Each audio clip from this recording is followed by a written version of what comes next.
Hey guys, tonight we glide into a gilded hall, where candlelight clings to velvet curtains, powdered wigs flirt with gravity, and silver platters gleam with unspoken hunger. But you're not here for the wine or the gossip, or even the music murmuring from a harpsichord in the corner. No, you're here for a fruit, and not just any fruit, a pineapple. There it sits center stage on a 5-foot-high pedestal, encircled by roses and trembling candelabras. A single pineapple, not sliced, not skewered, just whole and perfect and smug, and everyone's staring at it like it just whispered royal secrets. You're trying to process this, maybe even laugh, but then you remember you're at Versailles in the 1700s. And here the pineapple isn't just a fruit, it's an event. So before you get comfortable, take a moment to like the video and subscribe, but only if you genuinely enjoy what I do here. And if you're watching from somewhere exotic or, Minnesota, drop your location and your local time in the comments. I love knowing who's drifting off with me around the world. Now dim the lights, maybe turn on a fan for that soft background hum. And let's ease into tonight's journey together. The pineapple isn't native to France, obviously. It's native to South America regions like present-day Paraguay and southern Brazil. Indigenous peoples had been cultivating it long before any powdered wig caught sight of its thorny crown. It was sweet. It was spiny, and when European explorers first encountered it in the late 15th century, they lost their minds. Columbus himself reportedly tasted one in Guadeloupe and immediately added it to the list of things we must absolutely drag across the ocean, regardless of survival odds. And so the obsession began. The pineapple was a logistical nightmare. It bruised easily, ripened too fast, and required warm, humid conditions that Europe absolutely did not provide. By the time it arrived in port cities like Bordeaux or Marseille, it was often more soup than solid. But when a pineapple did survive the journey intact, it was like the Holy Grail had dropped by for a snack. Soon, French nobility wasn't just importing pineapples, they were growing them, or trying to, which required inventing entire glasshouse infrastructures known as pineries, where pineapples could be coddled with steam fire-heated walls and round-the-clock human devotion. But that's a tale for another section. Right now, we're still at this Versailles banquet, where the pineapple hasn't been sliced because, frankly, it would be wasteful to let anyone actually eat it. Instead, it will be admired, commented on, possibly even serenaded, and then whisked away before dessert, so it doesn't suffer the indignity of being thought edible. You glance at the man next to you, a duke of some flavor, and he's gazing at the pineapple with such longing it's almost romantic. "Do you think it's real?" he murmurs to no one. A noblewoman clutches her fan. "Real or not, it's divine." Someone else, possibly a viscount, with questionable sideburns, leans in and whispers, "They say it came from Saint-Domingue on a cloud of angels." You're beginning to understand the hysteria. In an era where refrigeration was a fantasy and oranges were a Christmas miracle, the pineapple represented a level of exotic decadence that made even silk and ivory seem passé. It was the fruit of kings both literally and symbolically. Just owning one was proof of your wealth, your reach, your connection to the unknown. There's even a fringe historical theory, one hotly contested by scholars, that Louis XIV once ordered a pineapple placed on his breakfast table for 3 days straight, just to intimidate a visiting ambassador from England. Whether that's true or not, the ambassador did faint, possibly unrelated. So here we are at the pinnacle of pineapple prestige. Your eyes drift across the room and spot a servant holding the actual transport box, the crate that carried this miracle fruit across land and sea. It's velvet-lined, embroidered with gold thread, and under heavy guard, just in case someone tries to steal the smell. And that's not even a joke. In fact, among the upper crust of France in the 18th century, there was an unspoken rule: don't touch the pineapple. Touching was gauche. Sniffing was acceptable, but only if done subtly and with appropriate awe. But here's the part that gets wild: people actually rented pineapples. Yes, nobles who couldn't afford to grow or import their own would rent one for a dinner party. It would arrive in a special container, be displayed prominently, and then quietly returned. If you got lucky, you might rent the same pineapple 2 weeks in a row, by which time it smelled suspiciously like rum and disappointment. The whole economy of pineapple presentation was so intricate that new titles were invented for the estate staff in charge of them. Fruitkeeper was one such job. Another was the royal cultivator of ananas appointed under Louis XVIII. Their sole task: keep the king's pineapples alive, preferably photogenic and absolutely uneaten. And just to be clear, yes, that word ananas was what the French called pineapples, borrowed from the indigenous Tupi word nanas, meaning excellent fruit. The term pineapple is a weird English quirk that came later, but the French kept it classy, or at least confusing.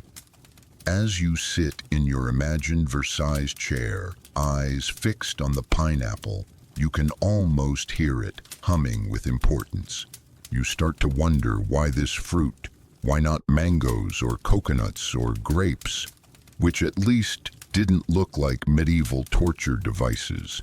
Historians still argue whether the pineapple's appeal was purely aesthetic, those perfect spirals, that fierce yet flowery crown, or symbolic and edible emblem of colonial reach, exotic mastery, and golden age indulgence. The truth is probably both, and also neither. Because history is messy, people like weird stuff, and sometimes a fruit is just a fruit. But tonight it's not just a fruit. It's a glowing orb of mystery, a spiky little sun on a silver plate. And in a few moments it will be wheeled away, not to the kitchens, but to a locked cabinet in the greenhouse chapel, where it will rest on a velvet cushion and be sung to by a very tired tenor. And you'll be left wondering what it tasted like. You wake up still thinking about it. The pineapple. That spiky crown, the halo of candlelight, the way it made grown dukes swoon like debutantes. It's hard to shake, so you follow it. Not literally, the pineapple is already on its velvet return voyage, but you follow the story, backward, way, way back, all the way to where this madness started. And as usual, it started with dirt. Rich, squelchy, sun-baked South American dirt, somewhere in the regions that now make up Paraguay and southern Brazil. The pineapple first grew wild and thorny, not in tidy greenhouse rows, but tangled, coarse, and stubborn. It was the kind of plant that dared you to come closer. If pineapples had a motto, it would probably be, "I'm sweet, but I bite." Indigenous peoples cultivated it long before colonizers set eyes on its crown. They called it nanas, meaning excellent fruit, and used it for food, medicine, and ritual. It wasn't just dessert, it was heritage. Roots, leaves, juice, all had a role. The fermented juice became ceremonial wine, the fruit itself offered to the gods. Then came the Spanish and Portuguese. Cue the cultural blender. The pineapple caught European attention the way fire catches dry grass. First as curiosity, then as conquest.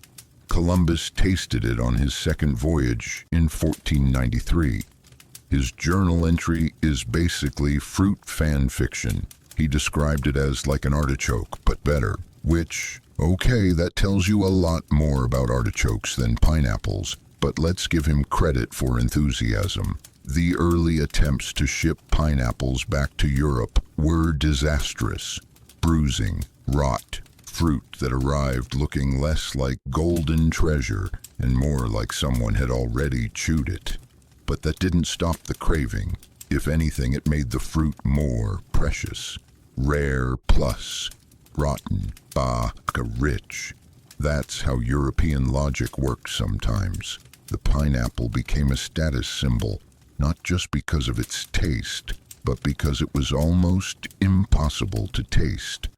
Now let's pause here for a fun detour. You may be thinking, wait, didn't the pineapple grow just fine in tropical colonies? Couldn't they just send fresh ones over? Yes, sort of. But colonial shipping was the 16th century equivalent of sending a birthday cake by pigeon. Between the lack of refrigeration, the jostling of boats, the weeks at sea, and the occasional pirate, the odds of a pineapple surviving the voyage with its dignity intact were low. So when one did make it, it was like the Ark of the Covenant, but edible. Kind of. It became a fruit you didn't eat. You displayed it. And that's where the French come in. While England and Spain were locking themselves into wars and maritime power plays, France took a different approach: cultivation. French botanists were nothing if not obsessive. They looked at the pineapple and said, we can grow this. And then they tried. Hard. The first attempts involved indoor gardens, huge glass houses heated with complex flue systems. These weren't humble garden sheds. They were tropical fantasies constructed with aristocratic precision. Orange trees had already earned their place in these palatial orangeries, but pineapples, they were the next level trophy. It wasn't just about growing them, it was about growing them in France. On French soil, under French sun, with French engineering. It was botanical patriotism. Some of the earliest successful attempts were under Louis XIII, but it was Louis XIV who made pineapple growing an art form. His obsession with control extended to nature itself. If Versailles was to be a reflection of absolute power, then Versailles must have pineapples. Period. And so the experiments began. Gardeners worked through trial and error heating soil, with underground pipes adjusting windows by hour, even feeding plants with specially prepared composts that included horse dung, crushed oyster shells, and allegedly shavings of royal soap. No joke. That's how serious this got. Which brings us to a mainstream historical fact. Versailles was home to one of Europe's first true pineries structures, specifically designed to cultivate pineapples year-round. These pineries were expensive, temperamental, and high maintenance, kind of like the pineapples they housed. And it worked. Eventually, the first French-grown pineapple was displayed at court like a newborn heir. Some accounts say it was never eaten, just painted, praised, and gently returned to the soil like a fruity relic. Which brings us to a delightful little debate. Did the French actually succeed first?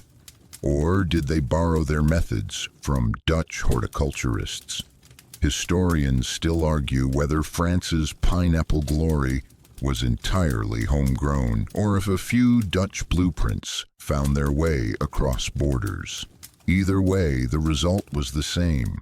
By the early 1700s, if you were rich and serious about showing it, you didn't just own land, or jewels, or wigs wide enough to shelter your cousins. You owned a pineapple. Or better yet, you grew one. Or even better, you had a servant grow one for you and then held lavish dinners where the fruit was the honored guest. and the French were the masters of this art. In fact, there's an old estate record from the Loire Valley that lists pineapple stewardship as an official line item on the household payroll, right between falconry assistant and lace starcher. So picture this: a dimly lit hallway, marble floors. A servant glides past with a gold-plated tray. On it, a single pineapple, crown upright skin buffed with a linen cloth and possibly perfumed. Behind him, whispers, gasps. One guest actually clutches their chest. And you've never wanted fruit so badly. It doesn't matter that you've had pineapple a dozen times at modern brunches. It doesn't matter that you've picked it out of soggy pizza. In that hallway, in that moment, it is the rarest thing in the universe. Because sometimes the value of something isn't what it is, but how far it had to come to reach you. You walk into a salon, not the hair kind, the kind where every wall has too much gold. Every chair is more delicate than a confession, and people talk in riddles because it's fashionable to never quite make sense. In the center, there it is again, that pineapple. But this time, it's not just a fruit, it's a gift. Wrapped in velvet, presented with a bow, delivered by a footman who looks like he's just handed over a priceless jewel. And honestly, he kind of has. Tonight's hostess, Madame Dufontaine, a countess known more for her sugar bills than her lineage, accepts the pineapple with wide eyes and a dramatic hand flutter. You suspect she rehearsed this moment in the mirror for at least 3 hours. The guests gasp. One lady fans herself so hard her wig tilts. This is no ordinary soiree. This is pineapple diplomacy. Because in 18th century France, gifting a pineapple wasn't about fruit, it was about power, influence, emotional leverage. The kind of move that said, I am rare, and so is my affection. And when a noble gave a pineapple to another noble, it wasn't subtle. It was the 1700s equivalent of sending a glittering DM saying, hey, I matter, and now you do too. French aristocrats used pineapples to curry favor at court, soften business rivals, and make marriage proposals sparkle with colonial undertones. Giving someone a pineapple was the social equivalent of handing them the moon wrapped in gold foil and whispering, "You're welcome." Historians still argue whether the pineapple-as gift craze started with royal influence or wealthy merchants trying to elbow their way into high society. Either way, the fruit became a diplomatic tool sharper than any sword in the armory. In fact, there's a story, half fact, half aristocratic folklore about the Comte de Sévigné, who once sent a pineapple to a duchess after stepping on her dog at a garden party. She forgave him immediately. The dog apparently did not. But not all pineapples were peace offerings. Some were warnings. There's one particularly juicy account of a marquis who had a pineapple carved with a rival's name and left it to rot slowly in his foyer. A silent, fragrant insult, a message of decaying favor. Petty, yes, but also poetic. Pineapples weren't just gifts, they were theatrical devices. Consider this in a time before photographs, emojis, or breakup playlists. A pineapple could convey an entire emotional narrative. Longing, apology, ambition, triumph, mild revenge. You just had to know how to read the rind. And the symbolism didn't end at gifts. It crept into literature, art, even religion. One fringe theory, almost certainly apocryphal but deliciously strange, claims that for a brief period a secret Parisian sect viewed the pineapple as a symbol of divine selflessness, a plant that sacrificed its sweetness and bore sharp armor to protect it, kind of like a powdered Jesus with thorns made of syrup. You won't find that in most textbooks. Back in the salon, Madame Dufontaine has placed the pineapple on a mirrored tray. It now reflects light like a disco ball made entirely of intent. You can't help but admire the pageantry. A servant brings out a tiny satin pillow to elevate it just a smidge more. No one touches it, no one eats it. A poet recites a verse in its honor. Someone hums. A duchess whispers, "He gave me one once in May. I've never been the same." And someone somewhere in the corner begins to cry. A pineapple is never just a pineapple. Now let's pivot gently, like turning a spiced wine in a goblet, to a broader fact. France wasn't alone in pineapple madness. Across Europe, aristocrats were scrambling for their share of the prickly prize. In Britain, pineapples adorned royal portraits. In the Netherlands, they appeared in garden frescoes and ceiling medallions. But France made it performance. Which brings us to one of the most absurdly fabulous cultural practices of the time, the pineapple ball. Yes, an entire evening themed around a fruit. These events were rare but legendary, held in summer. Invitations printed on dried citrus peels. Guests arrived wearing tropical hues: sunburst yellow, coral pink, seafoam green. The centerpiece always a freshly grown pineapple from the host's private pinery. Some parties even required guests to compose short poems about the fruit, recited dramatically before dinner. One of the more infamous poems ended with the line, "Thy skin be cruel, but thy kiss divine." The poet was later married off to someone with an orange orchard, probably unrelated. At one such event, a count reportedly entered the ballroom cradling a pineapple, like a newborn surrounded by candle-bearing attendants. The fruit was never unwrapped. It sat beside the orchestra all night like a holy relic. People took turns bowing to it. By midnight, 3 guests had fainted from heat stroke. One tried to bite it. The pineapple was unharmed. And again, the actual eating of pineapples remained rare. Why? Because once a pineapple was eaten, it was gone. And that was a kind of social suicide. Better to admire it, revere it, let it slowly shrivel on display while you whispered stories about its scent.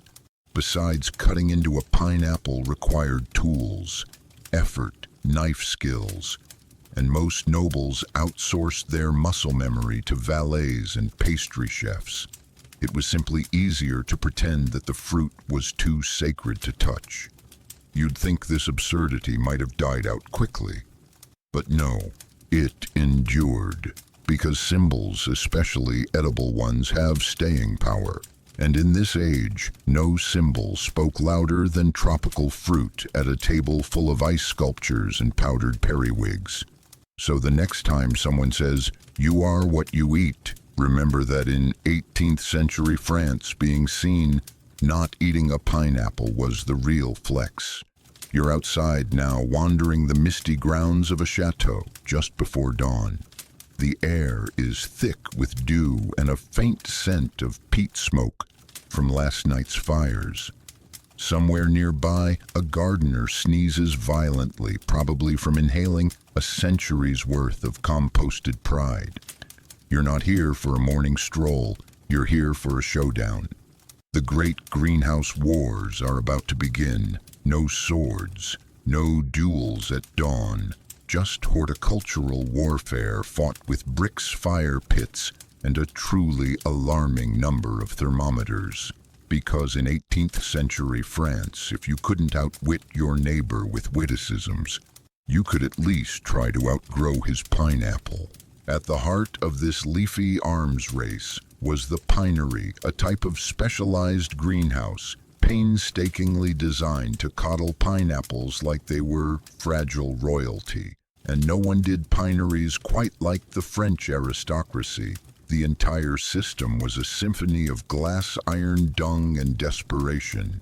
And yes, you heard that correctly, dung, because heating a greenhouse in the 1700s wasn't as simple as flipping a switch. It required layers of decomposing manure, clever venting underground flue systems, and occasionally someone's cousin to monitor the humidity by licking their finger and dramatically pronouncing the forecast. Science-ish. The stakes were high. A noble who could successfully produce a pineapple from their estate, not import one, not rent one, but grow one, was immediately catapulted into the social elite. Never mind your bloodline. If you could grow fruit from the tropics in the dead of a French winter, you were functionally a god. Which brings us to a historical fact. By the mid-1700s, France had developed some of the most advanced greenhouse technologies in Europe. The orangeries of Versailles were marvels of design, long brick structures, oriented to absorb maximum sunlight, with walls up to 3 feet thick to trap heat, and insulated roofs made of oak and lead.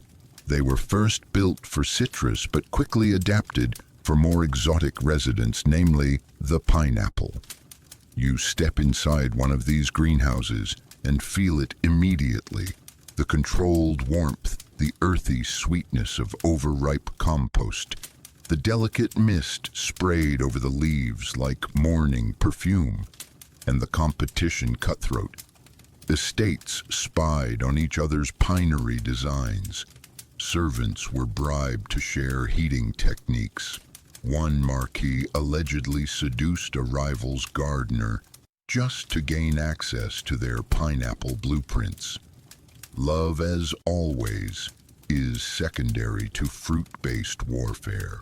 Historians still argue whether the innovations made during this period were driven more by scientific curiosity or sheer snobbery.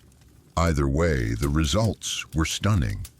Pineapple growing manuals began to circulate among the nobility, complete with watercolor diagrams and poetic footnotes. Terms like glass-blown drip system and manure chimney were whispered like forbidden spells at garden parties. Then came the exhibitions. Wealthy families would invite guests to tour their pineries as if unveiling a new heir. Each plant had a name. Some wore tiny velvet ribbons. Visitors would gasp, sigh, and record their admiration in guest books that bizarrely required you to draw your own pineapple as a signature. One guest wrote, "It gleams like Apollo's eye. I weep." A bit much, perhaps, but understandable. You walk past rows of the plants, now short, spiny, fiercely green. The fruit itself still emerging, guarded like a secret. Nearby, a gardener gently strokes a leaf with a gloved hand and whispers, "Just a little more sun, my treasure." It's touching, also slightly alarming, but make no mistake, these greenhouses were not passive gardens. They were battlefields. Every successful fruit was a trophy, an announcement that you had conquered not just the climate, but the constraints of nature itself. This is where the idea of praise fruit was born, a concept unique to aristocratic circles in which fruits, especially pineapples, were not judged by taste, but by beauty, symmetry, and emotional resonance. A pineapple that smelled good, amateur hour. A pineapple that evoked tears from your guests. That's legacy, and the methods to achieve this legacy grew stranger by the year. One fringe tidbit. A noblewoman in Provence allegedly played violin to her pineapples. Every morning, convinced the vibrations accelerated ripening. There are no confirmed results, but the music was apparently quite good. In another chateau, a duke hired an artist to paint motivational murals inside his greenhouse. Pictures of the Caribbean, suns with smiling faces, a parrot. The hope was that the plants, seeing their native environment represented on the walls, might grow faster. It worked, or at least the Duke said it did, loudly, at dinner parties, repeatedly, and you can't talk about greenhouse theatrics without mentioning the duel of 1767, an actual confrontation between two counts, after one accused the other of secretly siphoning heat from his flue system. There were no casualties unless you count the overcooked melon that got caught in the crossfire. Eventually, even the king took notice. Louis XV was rumored to have sent secret envoys to the estates of notable growers, requesting samples and technical advice. Those who complied were rewarded with new titles. Those who didn't suddenly found themselves audited by fruit inspectors. And here you thought taxes were boring. By the end of the 18th century, there were entire salons dedicated to discussing pineapple horticulture, glass thickness ratios, preferred manure compositions, ideal humidity levels measured in fainting maids per square meter, which leads to another curious debate among modern scholars. Did any of this actually improve pineapple quality? Historians still argue whether the innovations of the time produced better fruit or simply fancier infrastructure. The pineapples, for all the fuss, were often watery, overripe, or undersweet, but they looked perfect. And in Versailles, appearance was everything. And you start to realize, maybe that's the point. Maybe it was never about the taste, or the yield, or the actual plant. Maybe it was always about the performance. You lean on a railing beside a glowing greenhouse pane, watching the fruit bathed in morning sun and candlelight. It doesn't care about status or jealousy, or the flustered baron arguing with a gardener outside. It's just growing, quietly, steadily, like it has for thousands of years. And you, like every aristocrat before you, are just a visitor, a witness, another human swept up in the ridiculous, beautiful, high-maintenance miracle of growing something soft and golden in a world that is anything but. You find yourself in a parlor that doesn't know when to quit. Gilded moldings, silken drapes, chairs so ornate you hesitate to sit on them, worried they might bite.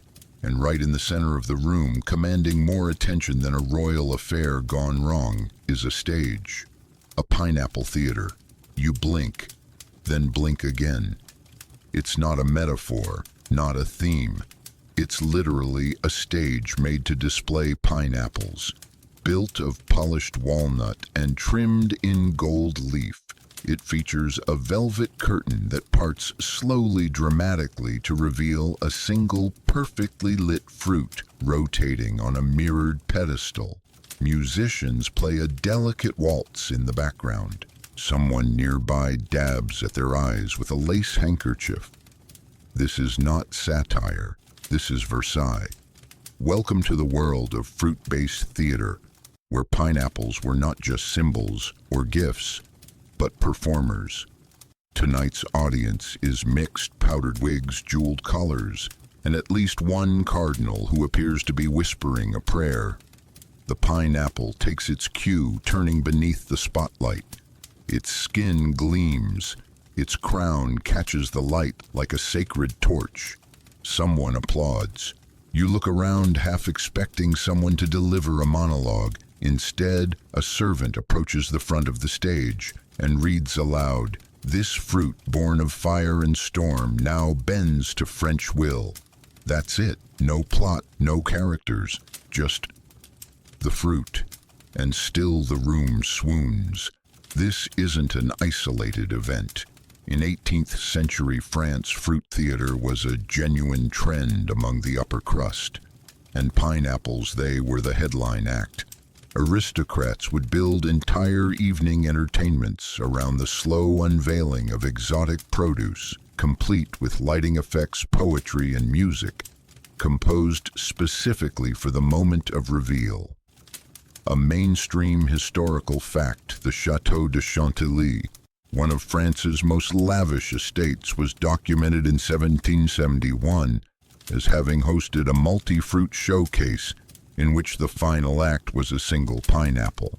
It received a standing ovation. One noble fainted. The fruit was not eaten. It was stored in a display case for future admiration until it spoiled and was ceremoniously buried beneath a rose bush. You can't help but admire the dedication.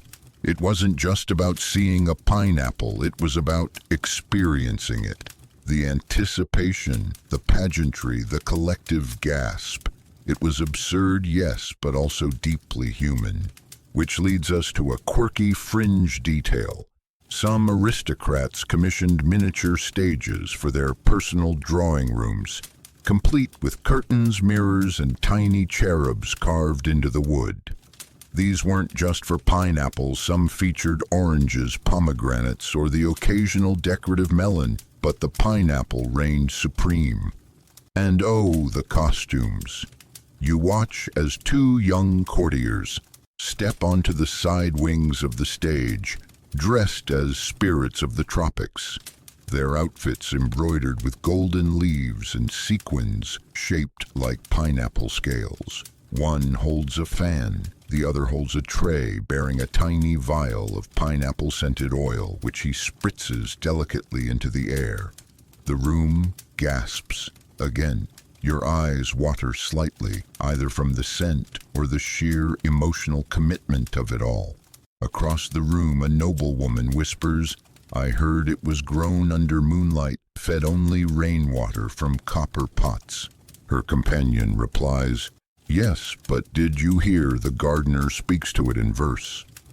You're beginning to understand that in this world, logic is optional, but drama is mandatory. And what is theater really, if not an attempt to elevate the everyday into something divine?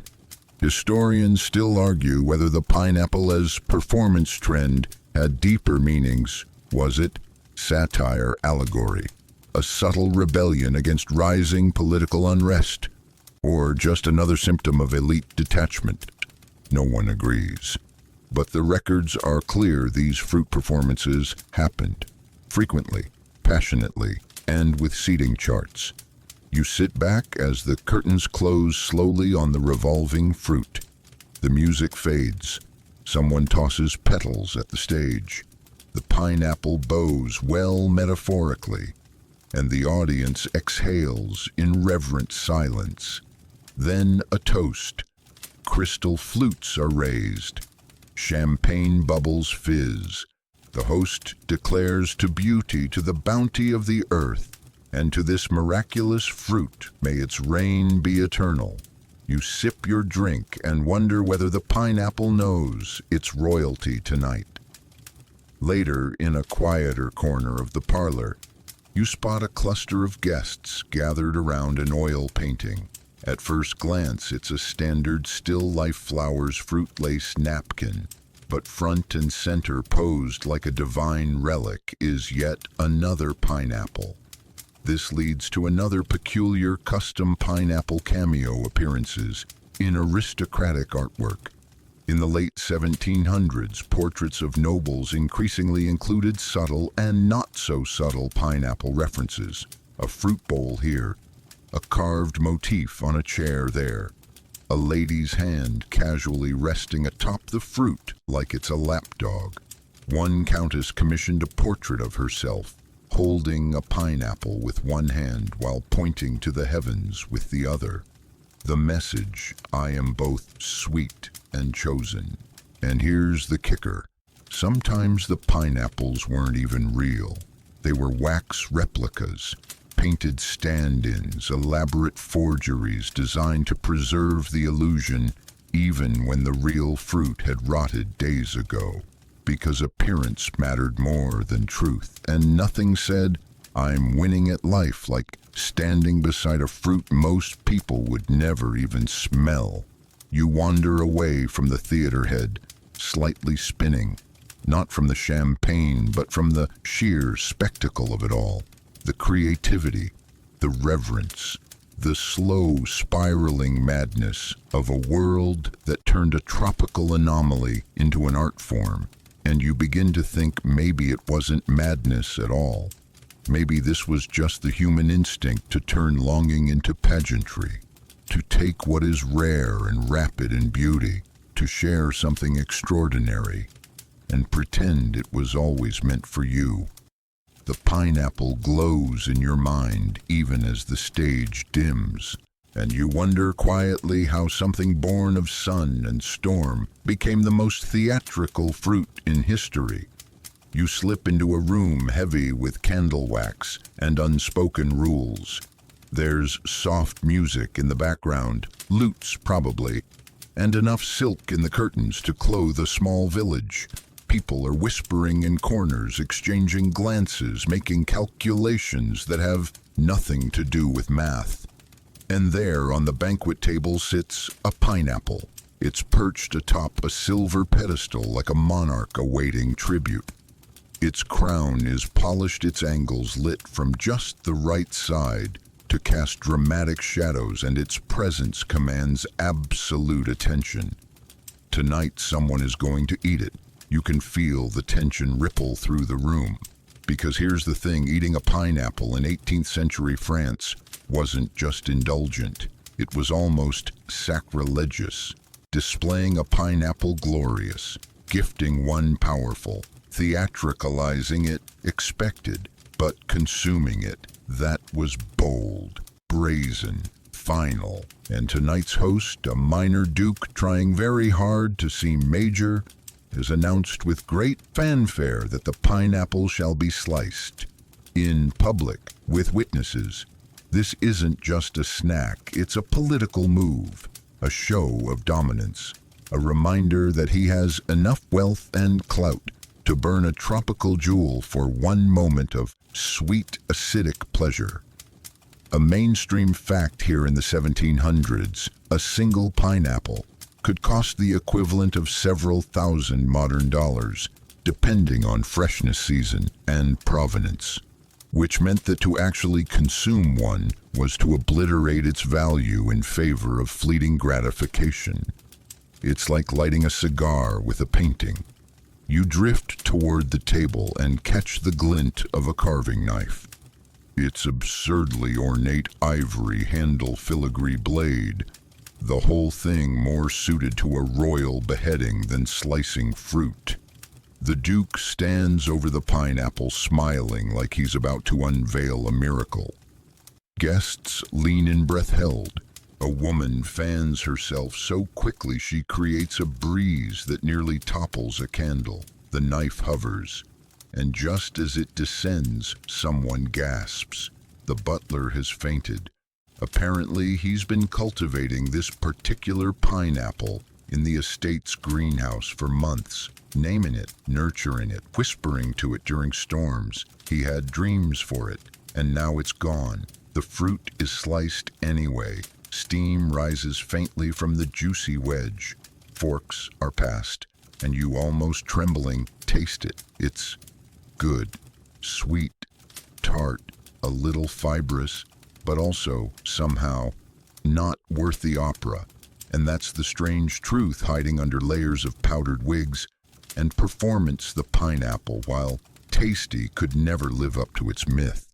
Its value wasn't in the flavor, it was in the idea, the fantasy, the ritual of not eating it.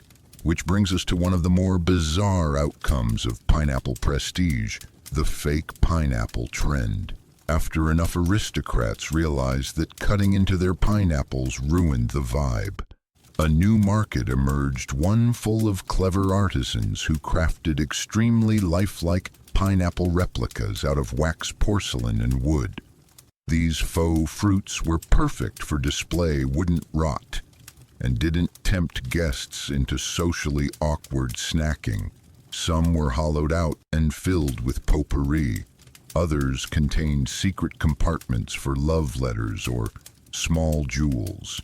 And in some rare, delightful cases, a host would theatrically slice a pineapple only to reveal another fruit inside, a melon, a peach, one time a hard-boiled egg.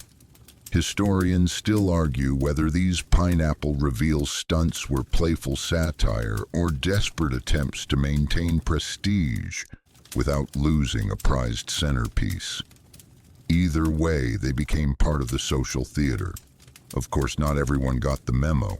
There are at least 3 recorded incidents of nobles embarrassing themselves by eating a centerpiece pineapple without permission.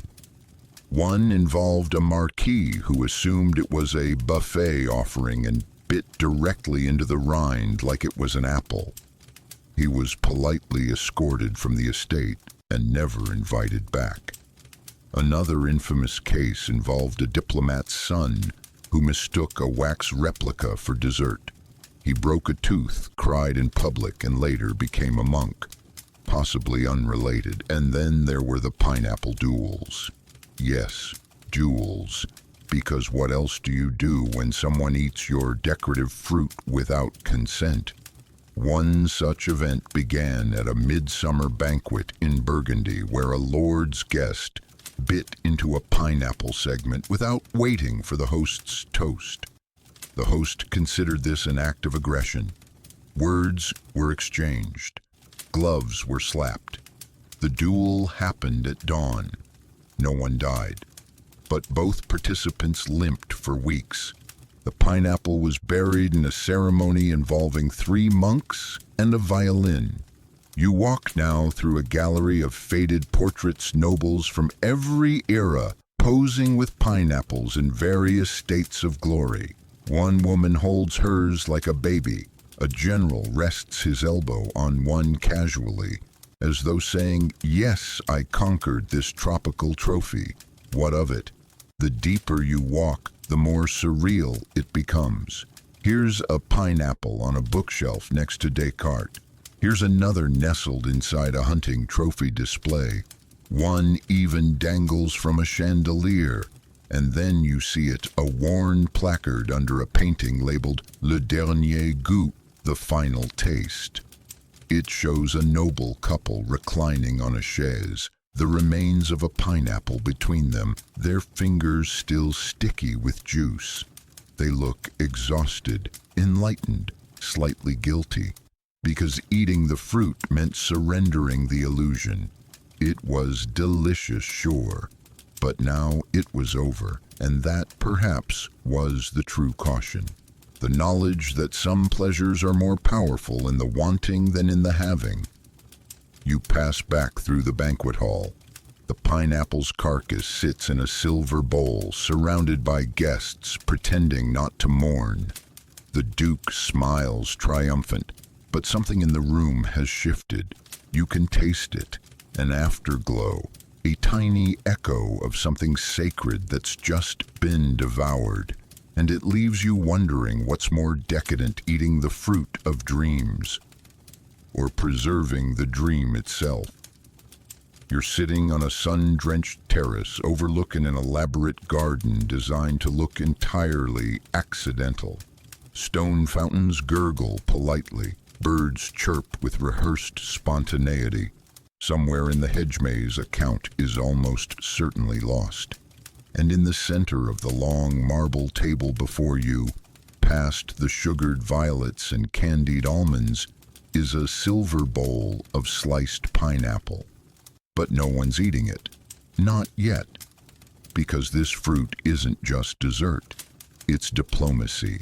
Welcome to the glittering world of pineapple politics, where sweet fruit becomes bitter leverage, and tropical enzymes are the centerpiece of international relations.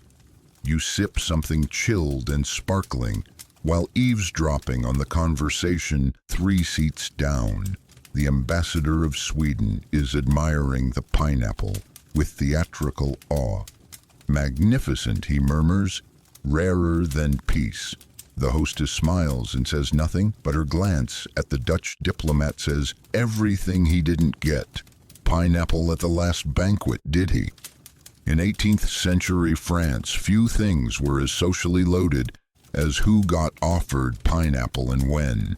It wasn't just a matter of culinary delight. It was a statement of trust, preference, and subtle power plays that historians today still puzzle over. A mainstream fact: French courts and royal banquets used access to rare foods like pineapples to signal alliances and favor. The Grand Couvert, Versailles' infamous public dining spectacle, was often more about visual impact than actual nutrition.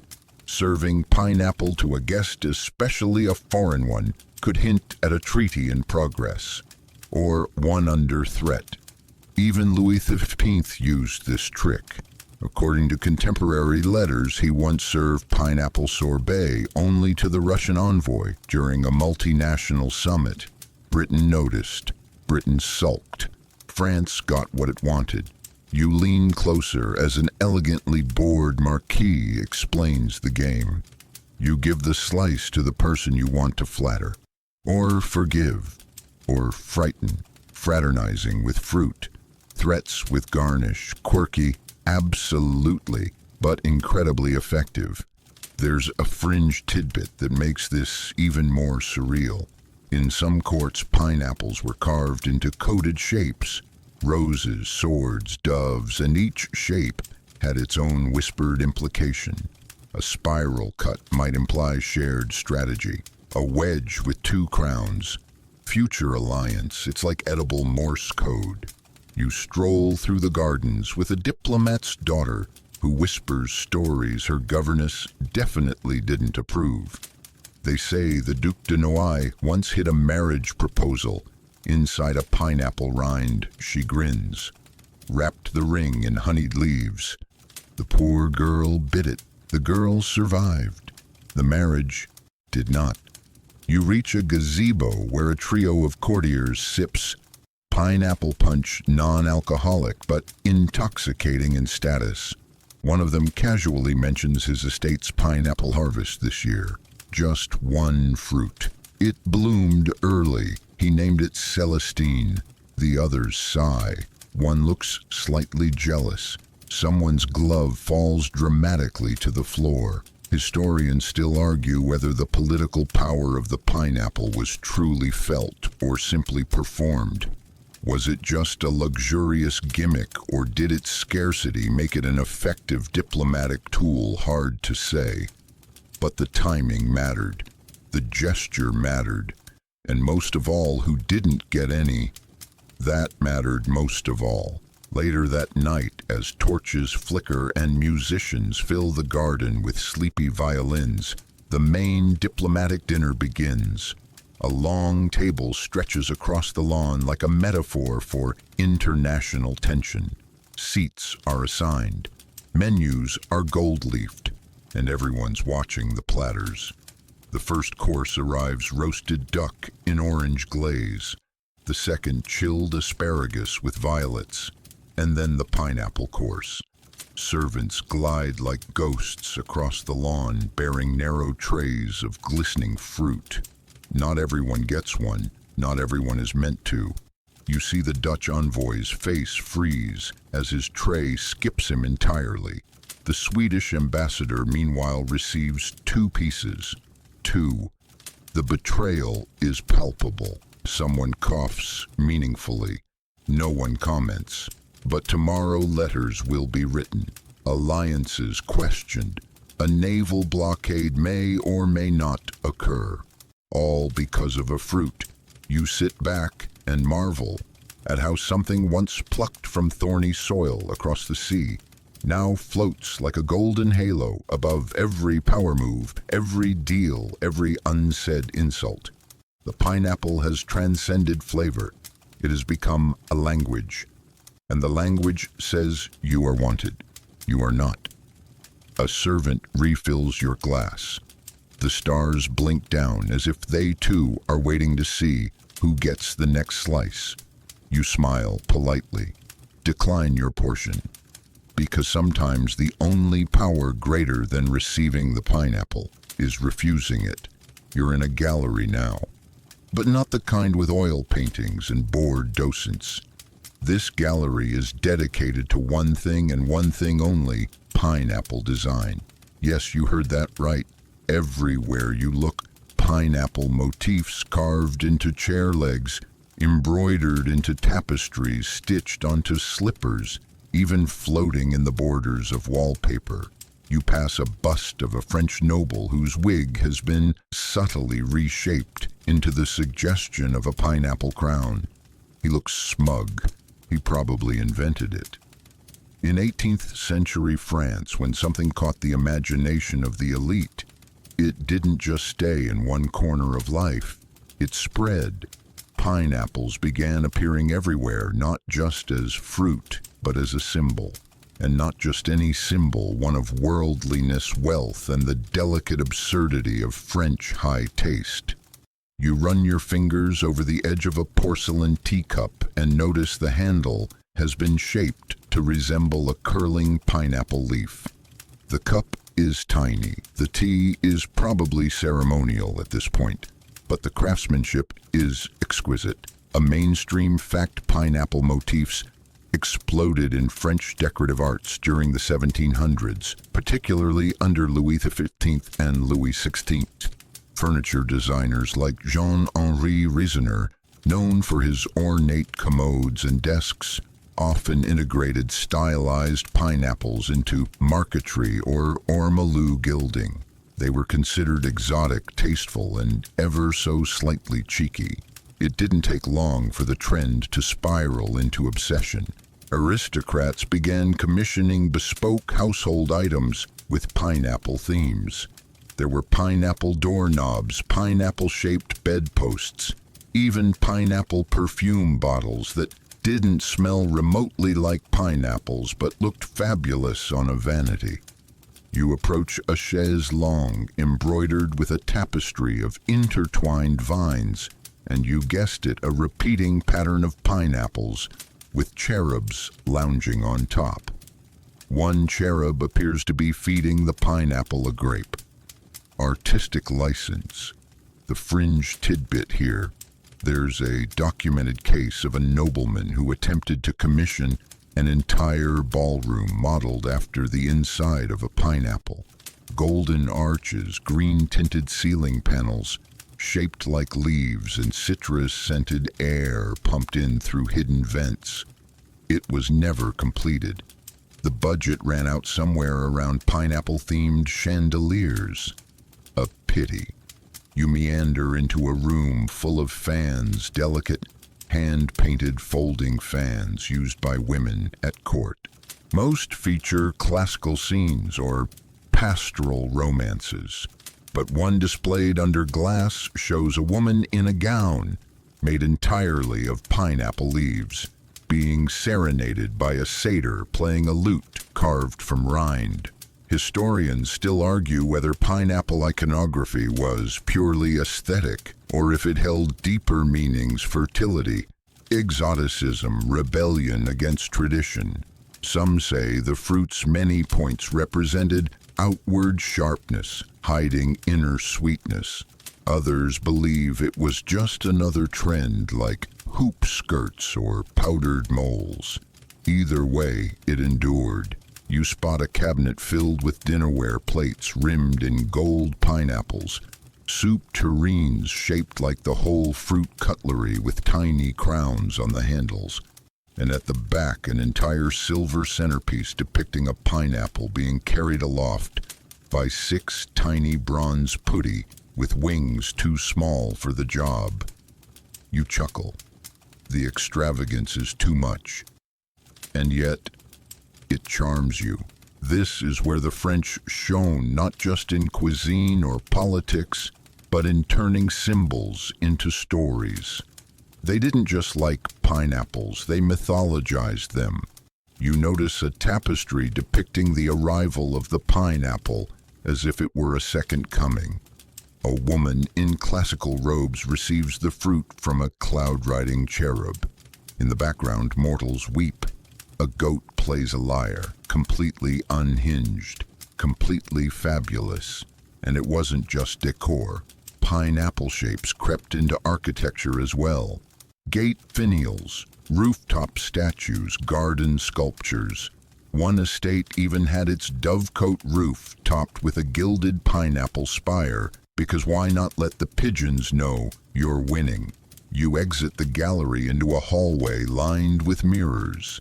Each mirror frame is crowned with carved fruit, none more prominent than the pineapple.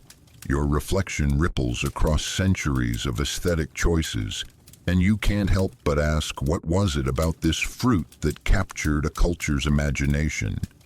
Part of it was the exoticism, the otherworldly look, the defiant growing conditions. But also perhaps it was the idea that something so seemingly inaccessible could be brought home, that the wild could be tamed, that the distant could be displayed. You find yourself standing before a final object, a pineapple-shaped reliquary usually reserved for sacred relics, now used to house a dried segment of pineapple rind. The inscription reads, "She brought this from Saint-Domingue." It survived the voyage, barely, and now, encased in silver filigree, it's been immortalized, not for its taste, not for its value, but because someone loved it enough to turn it into art. You step outside again where twilight wraps the garden in lavender shadows. The pineapple has become more than a fruit. It's a beacon, a brag, a joke, a prayer. You smile, tracing the outline of a pineapple carved into the stone column by the gate. It's ridiculous, it's magnificent, and somehow it still matters. You're in a greenhouse now, but not just any greenhouse, a glass palace built for a single golden purpose: the growing of pineapples in a place where they absolutely should not grow. It's warm in here, humid. The air fogs your glasses, curls your hair, and makes you feel like you've stepped into a tropical dream manufactured by sheer aristocratic willpower. Ferns rustle, steam drifts, and right there, planted in perfect rows and flanked by gardeners dressed like they might break into a minuet at any moment, are the stars' spiky, stubborn, radiant pineapples. Because growing a pineapple in France wasn't just horticulture, it was high-stakes prestige warfare. A mainstream fact to start: by the mid-1700s, pineapples were being grown in heated greenhouses called pineries across Europe, but especially in France and Britain. These weren't casual setups. They were elaborate, expensive, and required a full-time staff to manage the careful balance of heat, humidity, and light needed to coax the tropical fruit into existence in a thoroughly untropical climate. You run your hand along a long clay brick wall designed to absorb sunlight during the day and release warmth at night, one of many clever techniques adopted to mimic Caribbean heat. In this particular estate, the walls have been painted pale pink. The theory, you're told, is that the color reflects better light. Whether it's true or not, no one dares question it. The countess who designed it swears by her sun-kissed sorcery. You crouch by a plant and see a tiny fruit beginning to form a baby pineapple, no bigger than a mouse, wearing a spiky green crown, like it already knows it's important. Nearby, a gardener whispers, "We talk to them. It helps." Of course it does. But not all pineapple growing experiments were so poetic. You pass a row of tools on display, some familiar, some borderline unhinged: copper trowels, steam pots, a glass cone device known as the sun amplifier that once exploded spectacularly during a particularly cold January. No one was harmed, but several wigs were lost. That brings us to a delightful fringe tidbit. In their desperation to create ideal growing conditions, some aristocrats hired pineapple whisperers, self-proclaimed experts in plant mood management. These individuals claimed they could increase yield by playing harpsichord music, reciting Voltaire, or massaging the soil with lavender oil. Were they con artists, visionaries? Who knows? Historians still argue whether these greenhouse investments were motivated by genuine horticultural interest or pure status games. Likely both. For many, nobles owning a homegrown pineapple was less about feeding the family and more about proving one could bend nature to their will. And there were rivalries, fierce ones. You stop beside a black and white sketch showing two neighboring estates whose greenhouses were built facing each other only so one baron could watch and gloat when his rival's pineapples shriveled during a cold snap. The duel escalated to absurd proportions. By spring, both men had commissioned mirrored glass exteriors convinced the sunlight could be weaponized. One even hired a boy to walk circles around the plants, singing lullabies so they wouldn't feel alone. Spoiler, that boy grew up to be a poet, wrote about it in his memoirs, called it the Year of Fruit and Fury. Inside the greenhouse's central dome, a plaque marks the site of La Première Récolte, the estate's first successful pineapple harvest. The date is engraved in gold. Below it, a preserved rind rests under glass, slightly curled like a shriveled relic of devotion. You lean closer. It's still faintly fragrant. It's easy to forget in all this gold leaf absurdity that growing a pineapple in 18th century France took years. A single fruit might require 2 full seasons to mature. During that time, any number of things could go wrong: frost, drought, mold, jealousy. Which is why, for the elite, growing one's own pineapple was akin to achieving sainthood.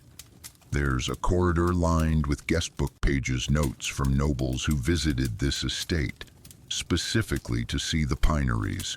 One duke wrote, "I saw the fruit. It was alive. I wept."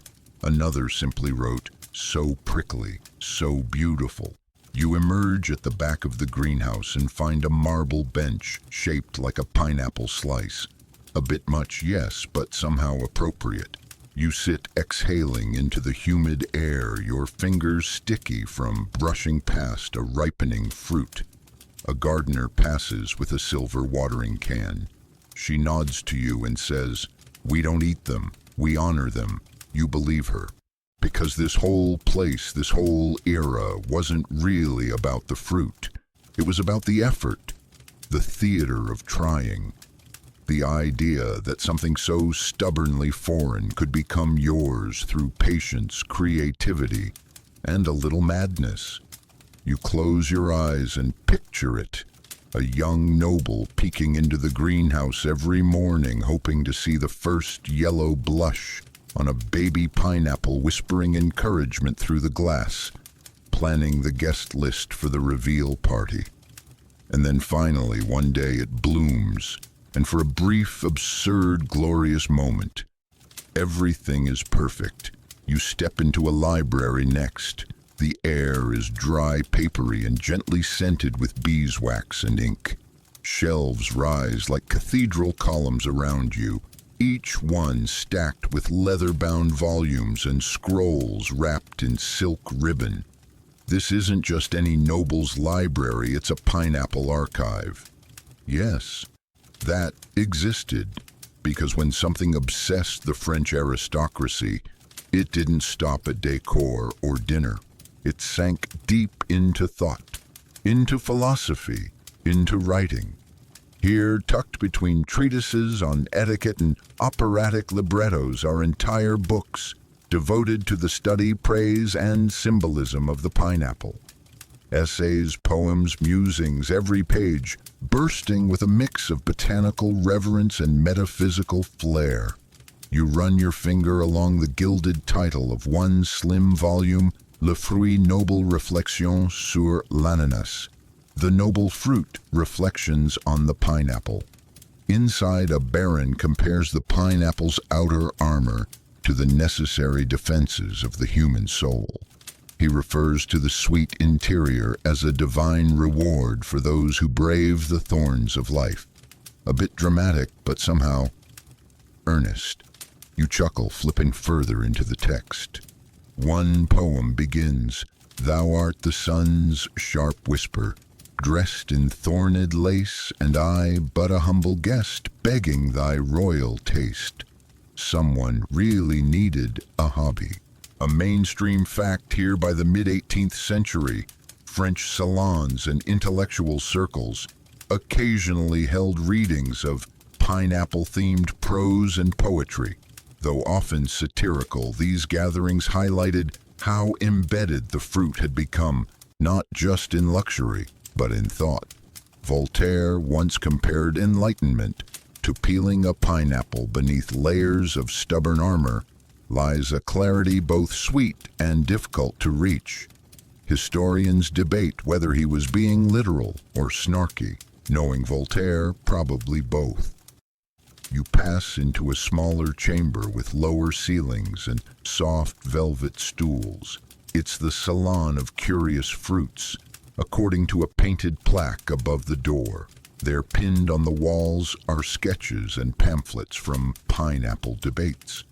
Actual public arguments, some friendly, some less so, over how pineapples should be interpreted. One camp argued they were symbols of divine geometry, perfect symmetry, and golden ratio proportions. Another insisted they were proof of providence, a tropical gift meant to test the vanity of man. Still others claimed pineapples were inherently political, representing the rise of the merchant class, who could import such fruits and thus blur the sacred line between nobility and nouveau riche.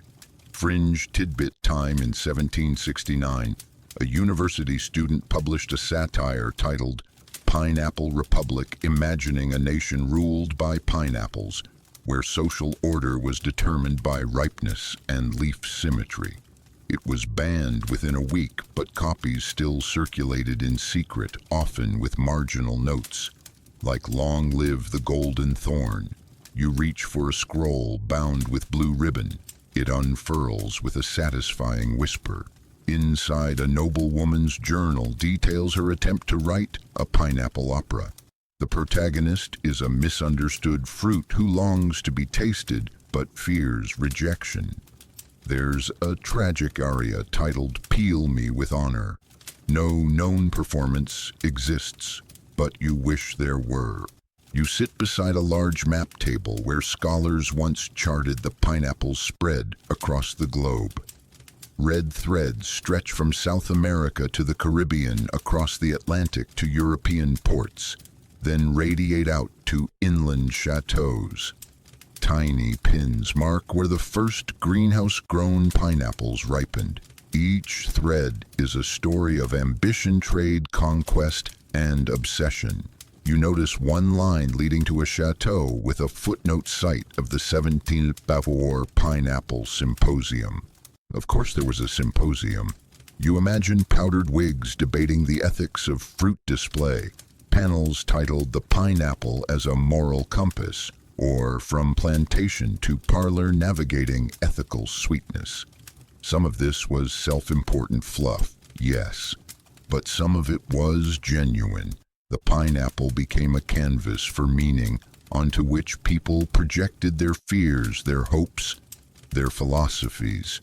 It wasn't just a fruit anymore, it was a mirror. You pause before a portrait on the far wall.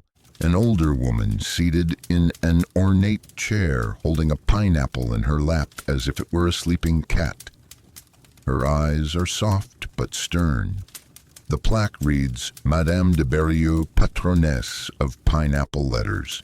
She wrote over 200 correspondences in which the pineapple served as metaphor, muse, and occasional insult. One letter to a rival reads, "You are as prickly as the unripe crown, and twice as bitter." Elegant shade. You can't help but admire the commitment. The sheer imagination involved in elevating one fruit into such layered meaning.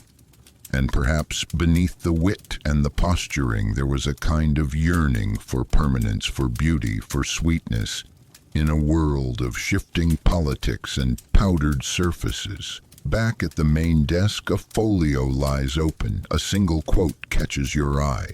The pineapple is a hope armored against harm, growing slowly, needing warmth to thrive. Just like joy, you rest your palm on the page. The parchment is cool, the ink slightly raised, and for a second you feel it. That strange, tender pull towards something both ridiculous and real. Not just fruit, but feeling. You're stepping through gravel now, the sound crunching softly beneath your shoes as the path leads you into the pineapple gardens of Versailles. Or what's left of them anyway. The palace looms behind you like an over-decorated wedding cake, but here in a quieter quarter of the grounds is where the fruit was nurtured, where obsession met soil. The sun is just beginning to set, pouring warm gold across the rows of trimmed hedges, terracotta pots, and glass-domed cloches. Under these little domes, hand-blown, slightly warped, you glimpse the spiky crowns of juvenile pineapples, reaching for a sky that was never meant to raise them. Welcome to one of the most opulent agricultural side quests in history. A mainstream fact, Versailles maintained a set of hotbeds and millineries that, by the late 1700s, were partially repurposed to grow pineapples. Using horse manure to generate heat seriously, along with glass frames, gardeners managed to recreate tropical conditions right in the heart of France's most excessive estate. And they didn't just grow them, they tracked their growth like royal children. Each fruit had a logbook, watering times, soil composition, sunlight angles, growth spurts. You stoop beside a raised bed and find a replica of one of those old logs. Its cover worn, the pages lined with delicate handwriting, May 14th crown unfurled, minor leaf droop, whispered encouragement applied. You imagine a gardener in a powdered wig, murmuring affirmations to a pineapple while nobles flounced by with no idea this silent revolution was taking place among the flower beds. But it wasn't just about cultivation, it was about display. One fringe tidbit that always delights: there was a time when Versailles pineapples weren't eaten at all. They were simply rented out. For parties, for portraits, for centerpieces at high-stakes dinners. After the event, they'd be carefully returned to the greenhouse, uneaten, revered like celebrity guests. One particularly famed pineapple named Éclat had its own wheeled pedestal and appeared in 7 separate portrait sessions. It even had a silk cushion. Historians still argue whether these displays were sincere admiration or a kind of manic insecurity among the aristocracy, evidence of a need to control not just nature, but status. Some say the pineapple became a symbol of hollow decadence, ripe on the outside, rotting from within. You stroll deeper into the garden where once these pineapples were showcased during the infamous summer fetes thrown by Louis XVI and Marie Antoinette. Picture this: guests strolling through illuminated gardens, powdered hair glowing under lamplight, live music drifting through rose-scented air, and right there, under a velvet canopy, a pineapple debut. A bell rings, a footman lifts a silver dome. Gasps echo. The fruit is unveiled like a newborn. People applaud. There are rumors of nobles fainting from the sheer sight of it. One countess allegedly tried to lick the rind before being gently escorted away. You reach a spot at the edge of the grove where a marble bench bears an inscription. Here bloomed the first fruit of Versailles in the year of the sun's gentle fury. Dramatic, overwritten, utterly perfect, and yet it's strangely moving, because beneath all the luxury, this was also a place of hope. Pineapples don't grow easily, not in France, not with powdered hands and powdered patience. It took failures, replantings, disappointments, maybe even tears. And still they tried, again and again. You turn a corner and find a faded mural painted on one of the greenhouse walls, pineapples dancing among clouds, their leaves forming halos watched by cherubs who carry watering cans. It's ridiculous, and it's wonderful, because what is Versailles if not the theater of dreams? A palace built on performance where even fruit had roles to play lines to deliver costumes to wear. And the pineapple. It played its part perfectly. You wander back through the rows of sleepy soil, imagining the parties, the whispers, the gloved hands that once hovered reverently over golden crowns. You imagine the gardener in the early morning checking for frost, the servant carefully placing the fruit on its satin pillow, the painter adjusting the light, all for one spiky symbol, and you can't help but smile. Because if there's anything more delightfully human than pouring love and effort into something fragile and fleeting, it's then giving it a name, a pedestal, and a party. You find yourself in a dining room next, not one in use, but preserved like a fly in amber. Chairs angled just so silver polished to a near blinding sheen, and at the center of a long mahogany table under a sparkling chandelier, a pineapple, of course, perched on a gilded stand enshrined by lace and flickering candlelight.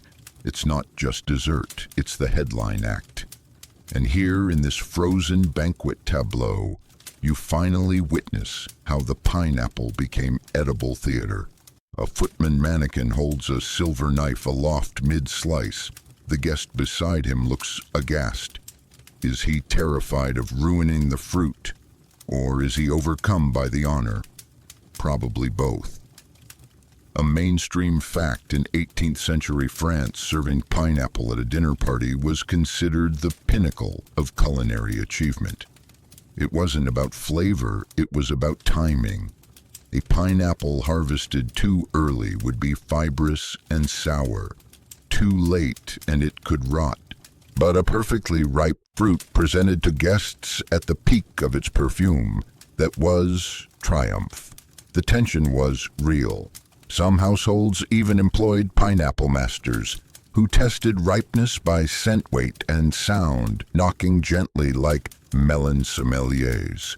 You walk down the length of the table, each place setting more ornate than the last gold-rimmed porcelain lace napkins folded like swans, and beside each plate a tiny printed card, Le Dessert Royal. You reach a glass case containing a cookbook. Its title, faded but legible, Recettes tropicaux pour la table française. Inside, an entire chapter is dedicated to pineapples. Some dishes are charming pineapple compote with vanilla bean or pineapple slices soaked in orange blossom water. Others, less so. There's pineapple aspic, pineapple stuffed quail, and a truly regrettable pineapple and eel terrine. Fringe tidbit: one noble chef attempted to flambe an entire pineapple with brandy inside the palace ballroom. The resulting fire scorched 3 wigs and melted a portrait of a bishop. The dish was never served, but the story immortal.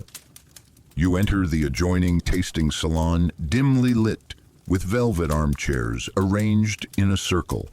Here guests would sample slivers of pineapple, as if partaking in a sacred rite. A journal entry on the wall reads, "A single bite, sweetness beyond imagining. My hostess wept softly and none spoke for a full minute." Dramatic, absolutely. Believable entirely. There's a tasting menu framed nearby titled The Pineapple Progression. It lists courses beginning with candied rind, moving through roasted wedges, and ending with chilled juice served in a hollowed shell. But here's where things veer into obsession, because some nobles didn't just serve pineapple, they recreated it. you come across a silver mold shaped like the fruit next to instructions for a pineapple-shaped cake. There's wax fruit, blown sugar, pineapples, papier-mâché replicas meant to fool guests when the real one wasn't ready. And historians still argue whether a particularly famous Parisian banquet, attended by royalty mind you, ever actually had a real pineapple on display, or if it was just a very convincing fake brushed with honey and tinted with saffron. The truth is lost to time, but the effect eternal. You glance at a cabinet filled with antique pineapple cutlery sets, forks with curved tines meant to pierce the fibrous flesh, knives engraved with fruit motifs, even a tiny rake supposedly used to fluff the pulp. It's all very extra, but then so was everything. Because to eat pineapple in 18th century France wasn't just a taste experience, it was social theater. There's a painting at the far end of the room. It depicts a noblewoman reclining on a chaise, holding a slice of pineapple delicately with gloved fingers while 5 other guests look on. One clutches his heart, another fans himself, a third has fainted. The caption reads, "The first slice 1771. You sit in one of the chairs imagining the soft murmur of powdered guests, the flicker of candlelight, the clink of cutlery, and then that moment when the pineapple arrives. The air thickens, heads turn, no one speaks, and someone somewhere in the room whispers, 'It's here.' You think of all the hours in the greenhouse, the heated beds, the tender turning of soil, the careful ripening, all leading to this moment of shared sweetness. And whether they tasted it or not, the fruit did its job. It dazzled, it united, it performed. And really, isn't that what good food should do? You step through a narrow corridor lined with portraits. The air is colder here, quieter too, like even the walls are listening. Most of the paintings are what you'd expect: nobles in silks, powdered wigs, stiff posture. But there in the far corner is a portrait that feels different. It's Napoleon, and at his feet, yes, really is a pineapple. Except unlike every other image you've seen of the fruit so far, this one looks neglected, slightly shriveled, no pedestal, no lace, just sitting there forgotten, like someone brought it to the party and nobody wanted to claim it. This was the moment the pineapple started to fall from grace, because while Napoleon Bonaparte was many things, strategist, reformer, empire builder, he was not a fan of fruity opulence. Not when there were armies to feed and borders to redraw. A mainstream fact during Napoleon's rule, extravagance was officially discouraged. The revolution had upended the old order, and fruit as luxury decor, not exactly in line with the ideals of liberté, égalité, fraternité. Napoleon didn't ban pineapples, but he certainly didn't throw parties for them. And as lavish court culture shrank, so too did the social appetite for fruit-based theatrics. But the aristocracy, they weren't ready to let go. You walk into a drawing room still stuck in an earlier century, plush chairs, golden tassels, and a tray on the table bearing what looks like pineapple-shaped pastries.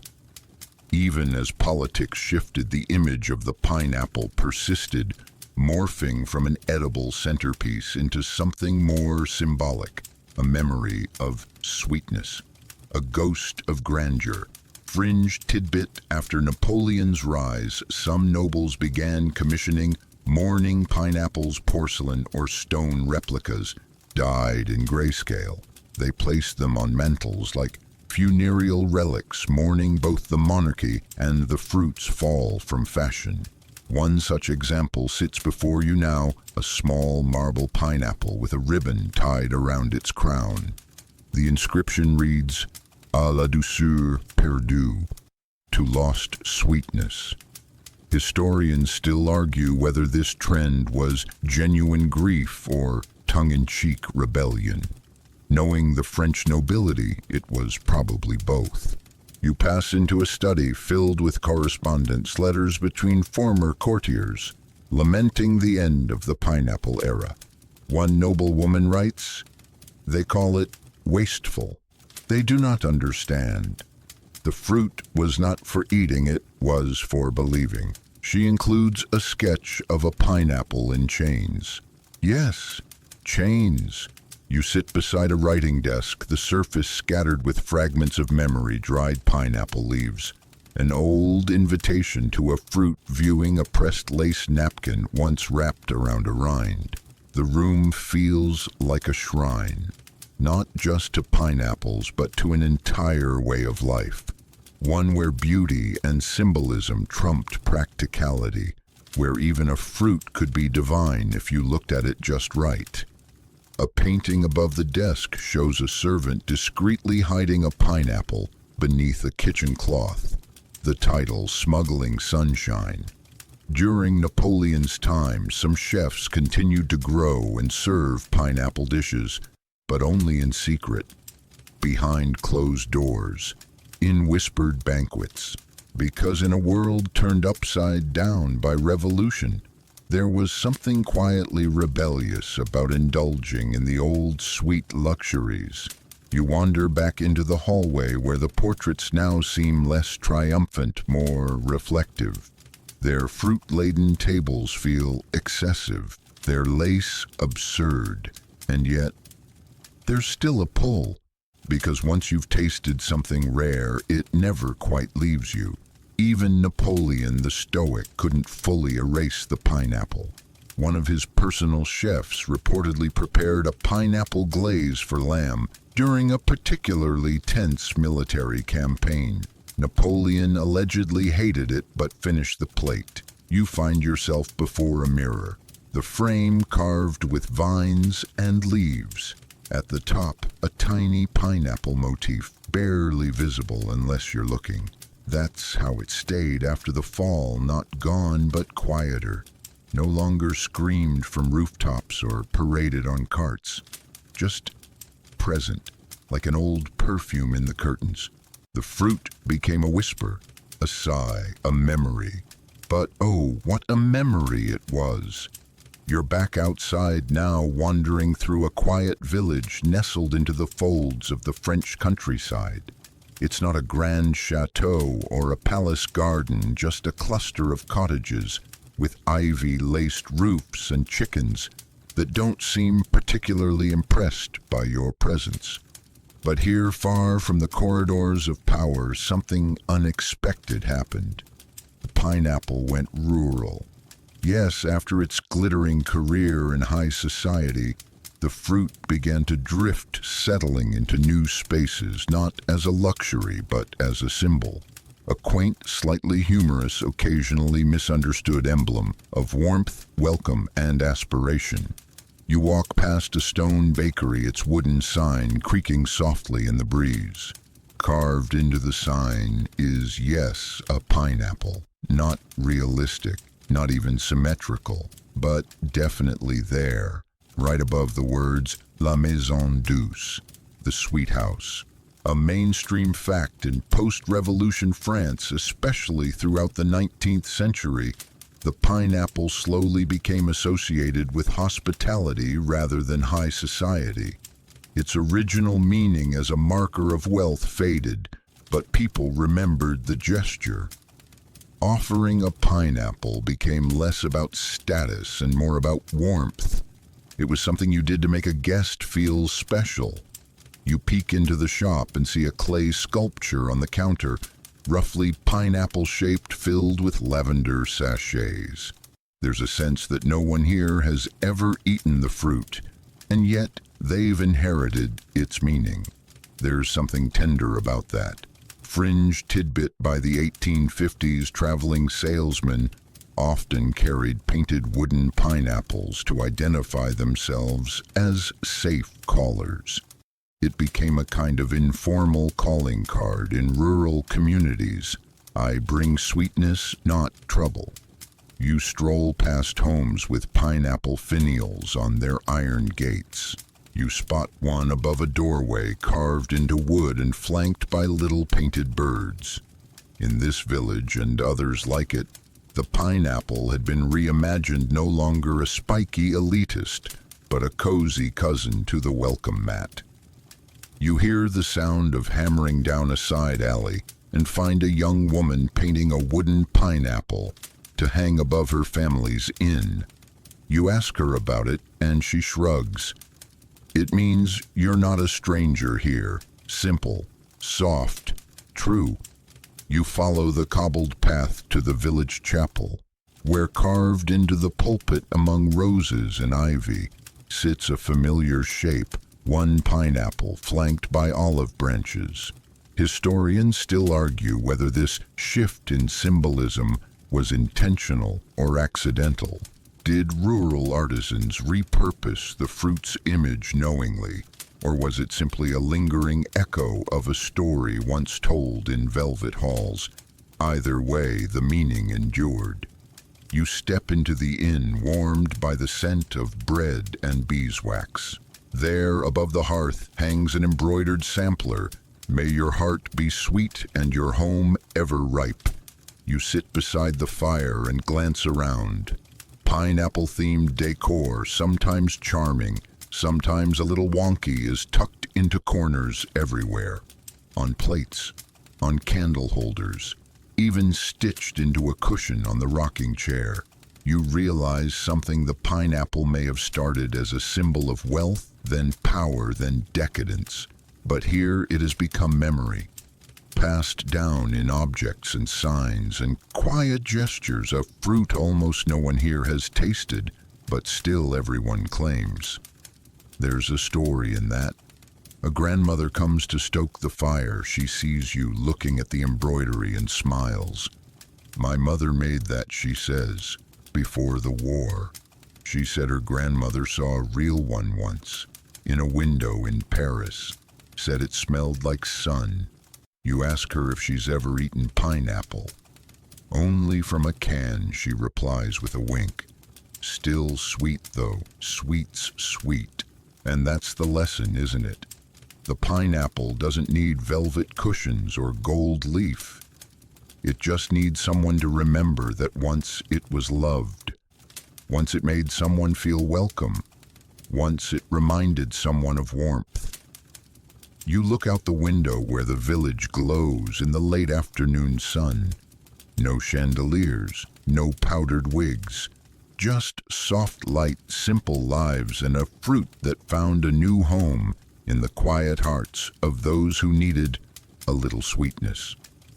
You walk out of the village and down a long, dusty road that winds past grazing sheep, rustling vineyards, and a field where sunflowers tilt lazily toward the light. The sun is low now, soft and slanted, and the sky has that almost purple tint it gets when the day is exhaling.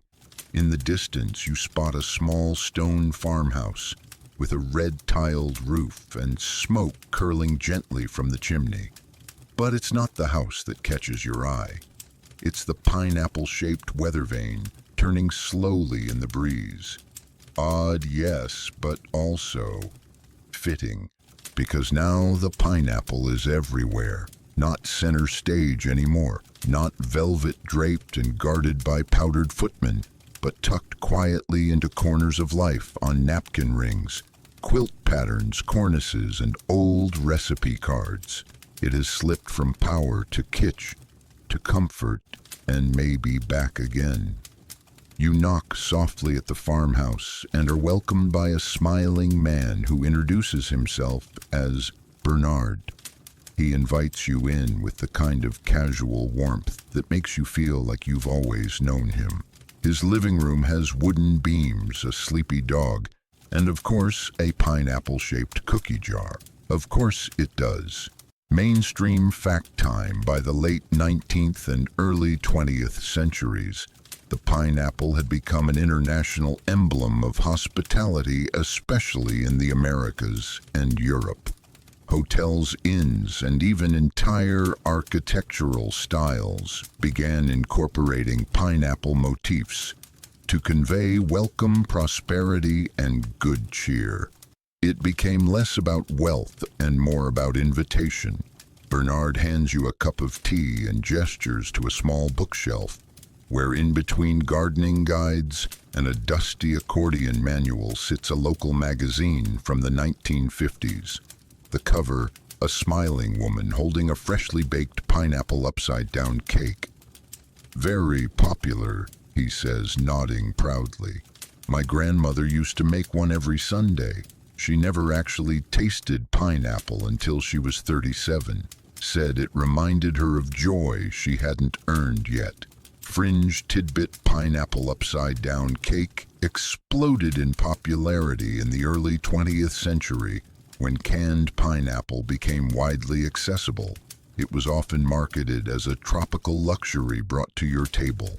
Suddenly, the dream was affordable. The exotic became domestic. Historians still argue whether this marked the pineapple's final transformation from a rare, revered delicacy to a humble household sweet.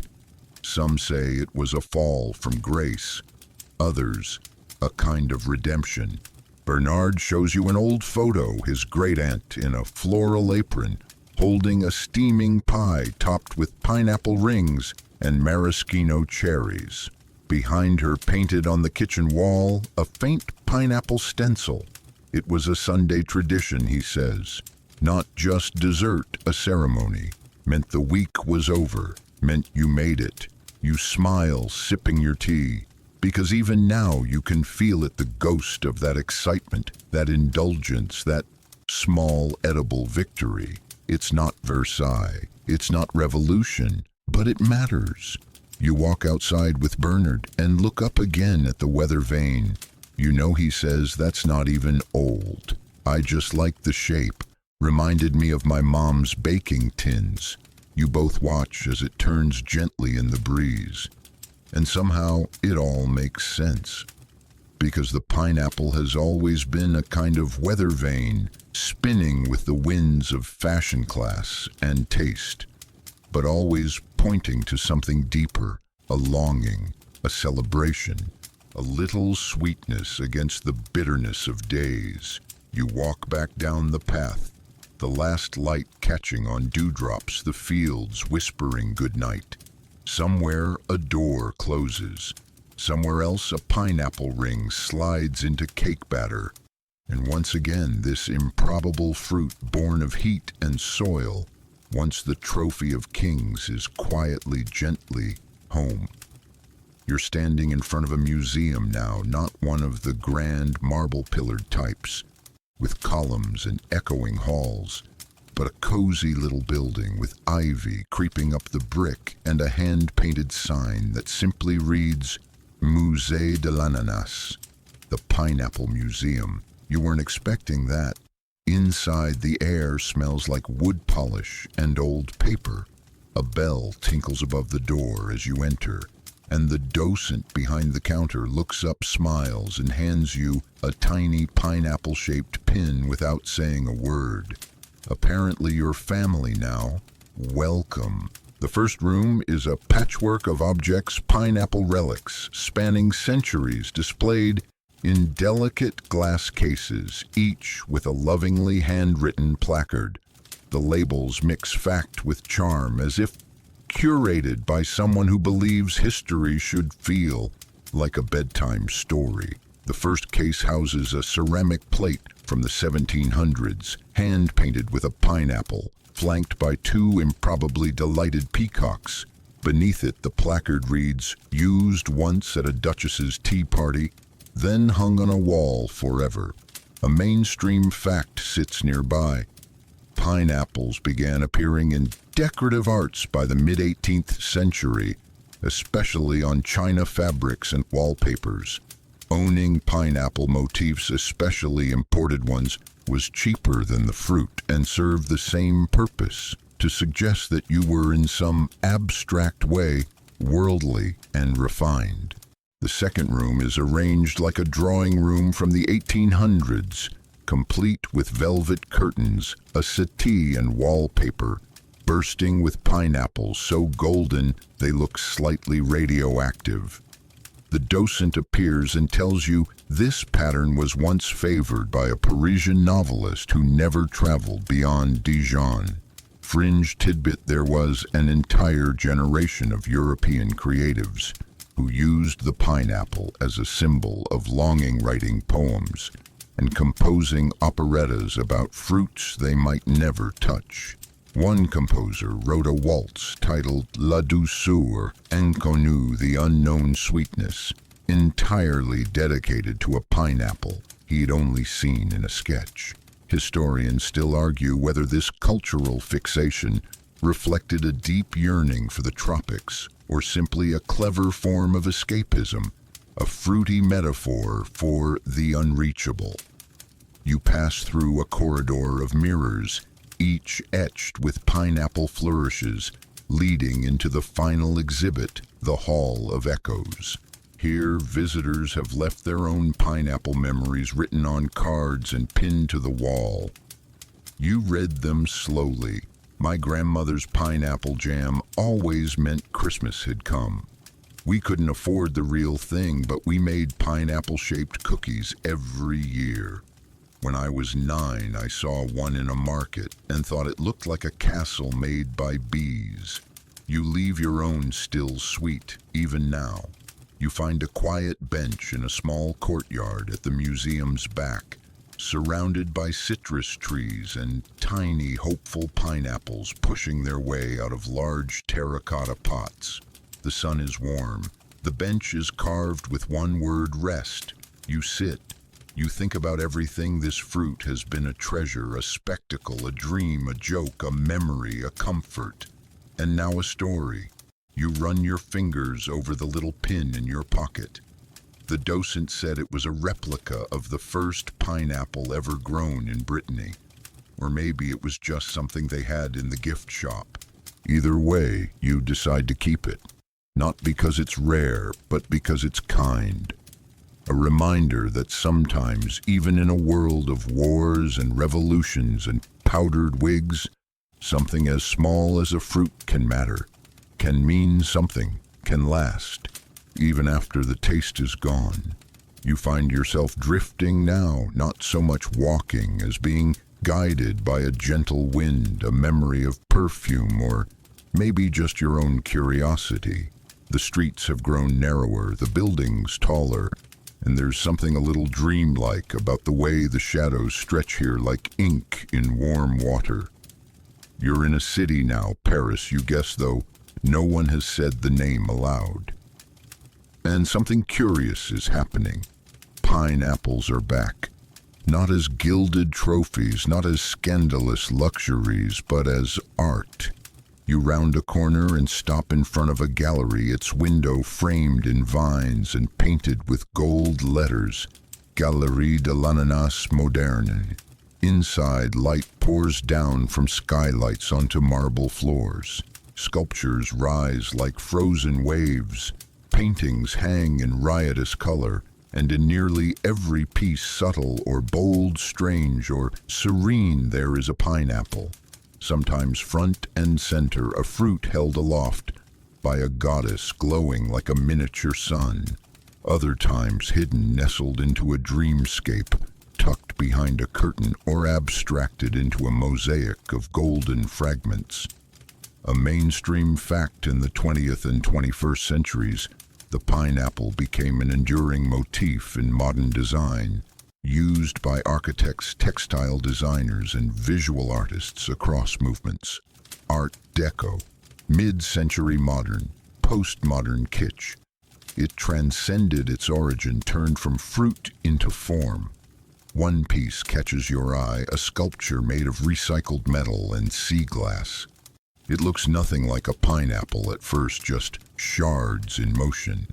But step to the left and suddenly the shape becomes clear. It's as if the fruit is waiting for you to notice it. A plaque beneath reads, "Perspective is the final ingredient. Fringe Tidbit, a 1960s performance artist, once created an entire show centered on pineapples wearing one as a crown and inviting the audience to peel away their perceptions. Critics were divided. The pineapple naturally said nothing. Historians still argue whether the modern obsession is ironic, nostalgic, or just a reflection of how deeply the symbol embedded itself in our cultural psyche. You move on into another room lit by flickering projections. Here, digital pineapples morph endlessly into planets, lanterns, heart's-eyes architecture. You sit on a bench and let them wash over you. A video loops on the Wall Street interviews from around the world. People are asked what the pineapple means to them. A party, a beach, my mom's rug, hope. The answers are different. The feeling is the same. The camera cuts to a graffiti mural under a highway bridge, a child asleep on a golden pineapple like a bed of stars. You leave the gallery and head down a winding lane lined with cafes. Someone is eating pineapple sorbet in a glass shaped like the fruit. Someone else has a tattoo, an elegant minimalist pineapple on their wrist. A woman's phone case gleams with tiny golden pineapples, and a florist's window offers bouquets with one dramatic pineapple rising above the roses. You've stopped being surprised. You pause before a bookstore where a display of cookbooks includes one titled Reclaiming the Pineapple Forgotten Recipes from Fruit to Table.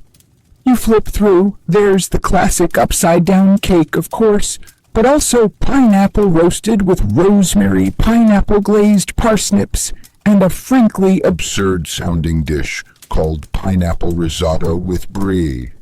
You're intrigued. Maybe. You smile. Because this, you realize, is the pineapple's final act reclamation, not just as a fruit, not just as a symbol, but as a living thing again. It's no longer someone else's treasure, someone else's performance. It's yours if you want it, yours to eat, to wear, to grow, to joke about, to love, to remember. And maybe that's what history really is, not a timeline, but a loop, a spiral of meanings that change with each pass, but always come back to the core. You press a hand to your chest where the little museum pin rests in your pocket. Still sweet, still here. You wander onward, but now the city fades behind you, like a memory you didn't mean to put down. The light softens, the sounds quiet. You find yourself following a footpath lined with tall grass and wild fennel, the scent warm and peppery. Somewhere nearby there's a stream talking quietly to itself, and the sky above is shifting into dusk, cool lavender with brush strokes of apricot. And as you move through this stillness, you begin to notice something odd. Pineapples. Not literal ones this time, no actual fruit hanging from bushes or popping up in the hedges, but signs, carvings, whispers, etchings on the side of a worn wooden bench, a child's drawing tacked to a tree, a tiny metal pineapple nailed to a fence post, like a forgotten doorbell to a house that isn't there anymore. It's everywhere, which is to say, it's nowhere specific. The pineapple has become part of the landscape of memory, a symbol you've stopped noticing unless you're truly paying attention. You reach a quiet field where an artist is painting with watercolors. They nod in greeting gesture to a blanket. You sit beside them and see what they're working on, a dreamscape. Hills made of sponge cake, rivers of tea, and yes, floating in the center, half hidden in fog, a glowing pineapple. You ask why. They shrug. Because it feels familiar, like something good that almost happened. Mainstream fact in folklore and modern myth. The pineapple has often been used as a cipher for dreams, comfort, even paradise. In some Caribbean traditions, it represents spiritual abundance. In others, it's a sign of generosity and the giving of self without expectation. The artist hands you a spare brush. No pressure, they say, just swirl some color. So you do golden yellow, soft green, a touch of coral. And before you realize it, you've painted your own pineapple, slightly misshapen, endearingly imperfect, and you like it. Fringe tidbit: there are online forums today dedicated entirely to pineapple symbolism. People swap stories, tattoos, strange coincidences. Some believe seeing one is a sign from the universe. Others say it's just good vibes. No one agrees. Everyone smiles. Historians still argue whether this modern mystical attachment is sincere or just another internet aesthetic. But here, with a brush in your hand and paint drying on your fingers, it feels real enough. You walk a little farther and come upon a small open-air library, books stacked in weathered crates, all protected by an overhang of woven reeds. A sign reads, "Take one, leave one." You pick up a novel. Inside the front cover is a bookplate, and yes, there's the familiar shape, simple sketched, slightly off-center, a pineapple. You put the book back gently. Nearby, someone is playing a soft melody on a guitar. You can't tell if it's a song you know or something entirely new, but it carries the same feeling, something remembered, something offered, a sense of invitation. You settle onto a tree stump just as the first stars begin to blink into place. You realize this section of your journey has been about something quieter than history, something less grand than Versailles, less political than revolution, less symbolic than art. It's been about inheritance, not of wealth or titles, but of meaning. Because meanings, too, are handed down, whispered, painted, planted in gardens and stitched into pillowcases, left in margins and museum courtyards and roadside shrines, and the pineapple it endured. Not because it demanded to, but because people chose to keep it, to pass it on. You close your eyes and imagine all the hands that did. From Caribbean farmers and royal gardeners to maids, pastry chefs, decorators, soldiers, grandmothers, children. A chain of memory, spiky sweet, sometimes silly, but unmistakably human. A fruit, a gift, a story, and now part of yours. You're not entirely sure how long you've been walking, but it no longer matters.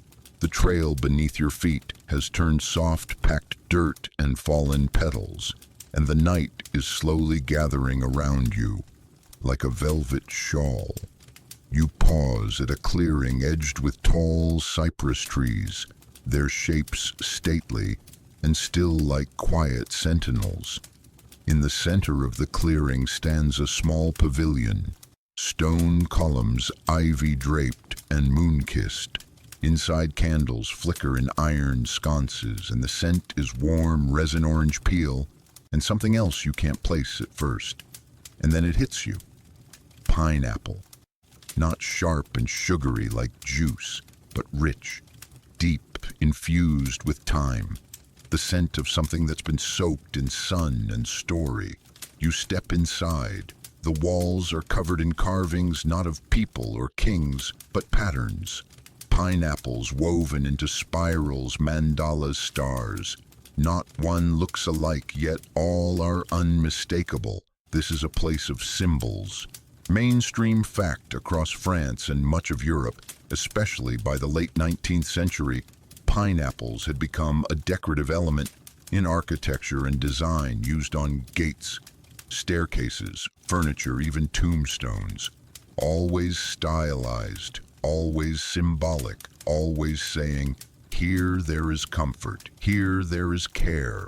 You run your fingers along one of the carvings. It's cool, smooth. Someone took the time to do this, you think.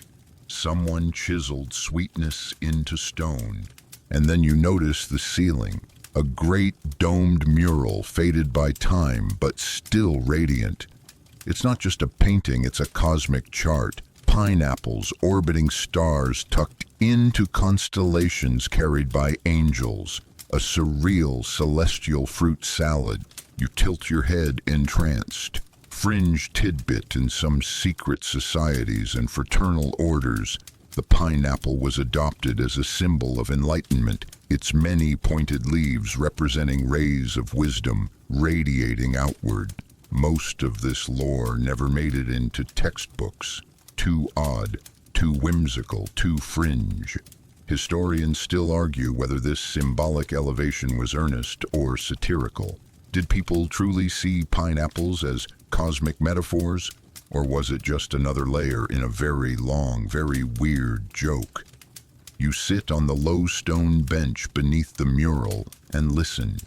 Not with your ears, there's no sound, but with your body. The way the coolness of the stone reaches your skin. The way the flickering candlelight plays across your eyes. The way your breath feels a little slower. Your thoughts a little quieter. Here in this space carved by belief and curiosity, the pineapple feels less like a fruit and more like a ritual. Something sacred, not because it's holy, but because it was chosen again and again to represent welcome, wonder, whimsy, a kind of sweetness that can't be measured by taste alone. You trace another carving. This one's tiny, tucked in a corner, just a pineapple and a key. You wonder what it means, but also you don't need to know. Some symbols work best when they're half understood, when they leave room for dreaming. Outside, the breeze stirs the ivy, a candle sputters. The stars above blink slowly like they're drowsy too. You rise, stepping back into the clearing. The path ahead glows faintly dusted, with moonlight and old stories. You follow, not because you're trying to reach the end, but because now, wherever you go, the pineapple follows, etched in the corners of things, waiting to remind you that you belong, that sweetness can be inherited, that the strangest symbol can be the most enduring and the most honest. You step out of the grove and find yourself at the edge of a garden unlike any you've seen so far. It stretches wide and wild, half cultivated, half surrendered to the whim of nature. Neatly trimmed hedges curl into spirals, only to tumble into patches of tangled wildflowers. Ivy climbs trellises until it loses interest. Everything hums, even in the quiet. And at the center of it all, a greenhouse. Not the grand sort you'd expect at Versailles, all golden frames and crystal panes, but a gentle, slightly leaning glasshouse, with moss softening the corners and condensation gathering in the corners like sleepy thoughts. You push the door open and step inside. Instant warmth wraps around you. The air is thick with the scent of damp earth, sweet citrus, and something unmistakably tropical. The greenhouse is full of pineapples, but not just the fruit. The whole plant, low, spiky, broad-leaved, stubbornly architectural. Some are in clay pots, others planted directly into the soil. A few grow sideways from hanging baskets like awkward chandeliers. One has sprouted near a broken watering can and is clearly winning that particular turf war. Mainstream fact: European greenhouses, especially in France, England, and the Netherlands, were once the height of aristocratic innovation. Called pineries when dedicated to pineapples, they required constant heat and care, making them as much a status symbol as a horticultural challenge. You wander between the rows, brushing fingertips over leaves that bristle but don't resist. One plant has a tiny tag tied to it, handwritten. Her name was Celeste. She took 7 years to fruit. There's something deeply moving about that. a plant cultivated for almost a decade not for survival but for delight. Fringe tidbit: some noble families in the 18th century rented pineapples to display at dinner parties, only to return them afterward to greenhouses where they could be used again. One fruit might appear at a dozen events before being eaten or embalmed in sugar.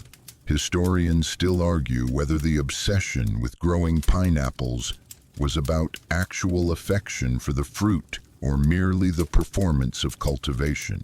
Was it love or was it theater? You bend beside one of the older plant's leaves, bruised edges curled but still standing.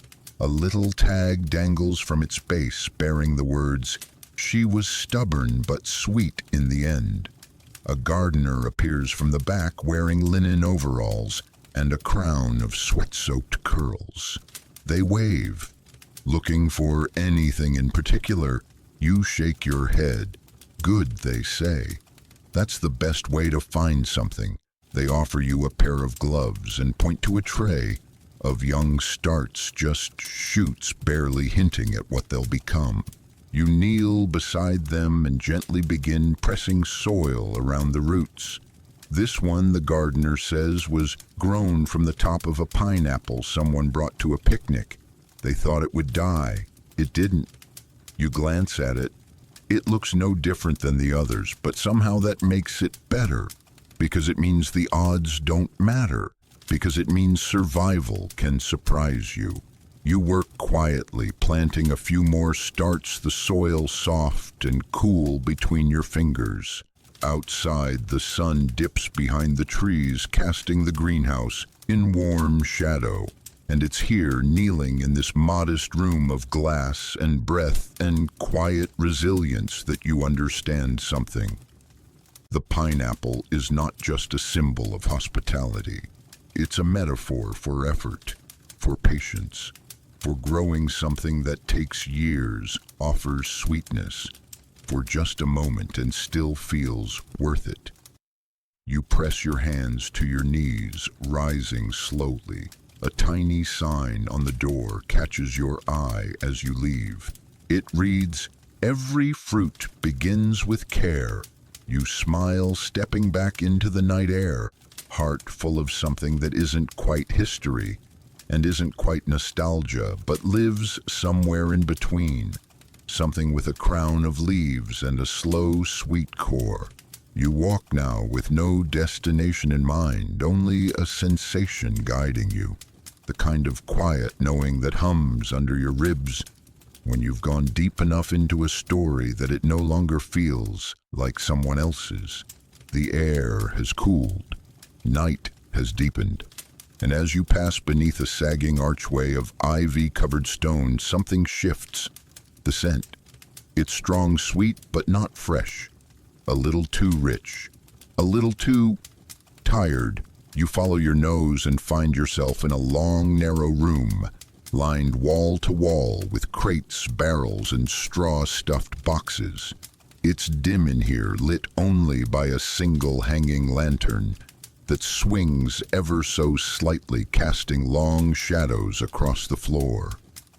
Welcome to the storage house, or as one old gardener once called it, the Hall of Spoiled Dreams. Every fruit here was once destined for greatness, a royal table, a noble wedding, a poet's still life. But they arrived too late.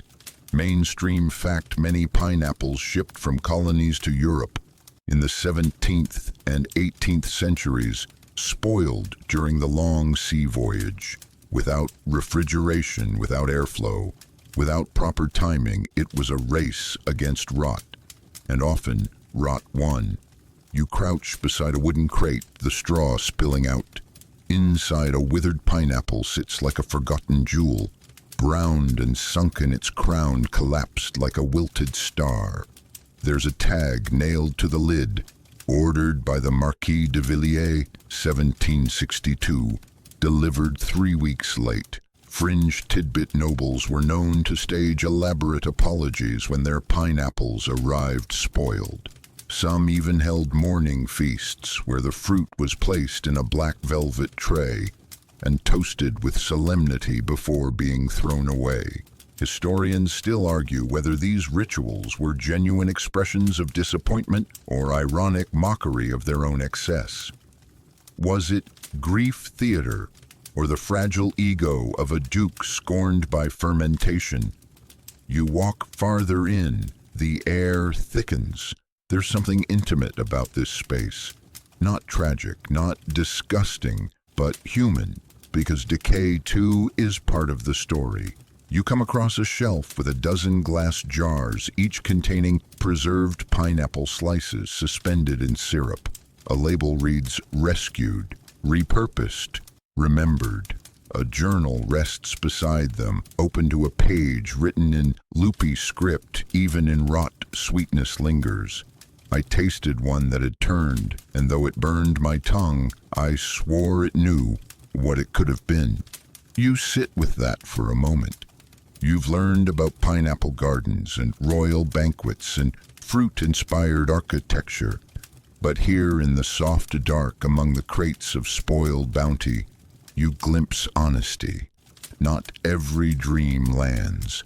Not every effort is rewarded. Sometimes you ship your best offering across the sea and it collapses before it reaches its audience. And still you send the next one, because trying is its own kind of wealth. You run your fingers along the wood grain of a crate. You imagine the hands that packed it, the hope tucked inside with the straw, the anticipation, the patience, the disappointment. And yet the scent still clings. Somewhere under the sweetness gone sour, there's a trace of the fruit's beginning, its want to be tasted, its stubborn golden wish. You leave the storage house quietly, not because you're sad, but because you're full of the whole story now, from garden to table to ruin, and that somehow is even more beautiful. The path ahead feels different now, softer, slower, like even the world is taking a breath. You pass under a wooden archway carved with vines and small fruit-shaped charms and step into a courtyard aglow with lanterns. Not electric ones, but old paper lanterns glowing orange, amber, and pink, strung between trees, swaying slightly in the breeze. And beneath them, a table, long, rustic, laid out like someone invited the past to dinner and told it to dress casually. You aren't alone. People are gathered here, quiet, smiling, sipping something warm from clay mugs. No one speaks above a murmur, and no one seems surprised to see you. Someone gestures to an empty seat. You take it. In the center of the table sits a single pineapple. It's not dramatic, not plated in gold, not carved or candied or turned into a chandelier. It's just there, fresh, ripe, whole. Mainstream fact for centuries, the act of sharing a pineapple, actually eating it, not just displaying it, was deeply intimate.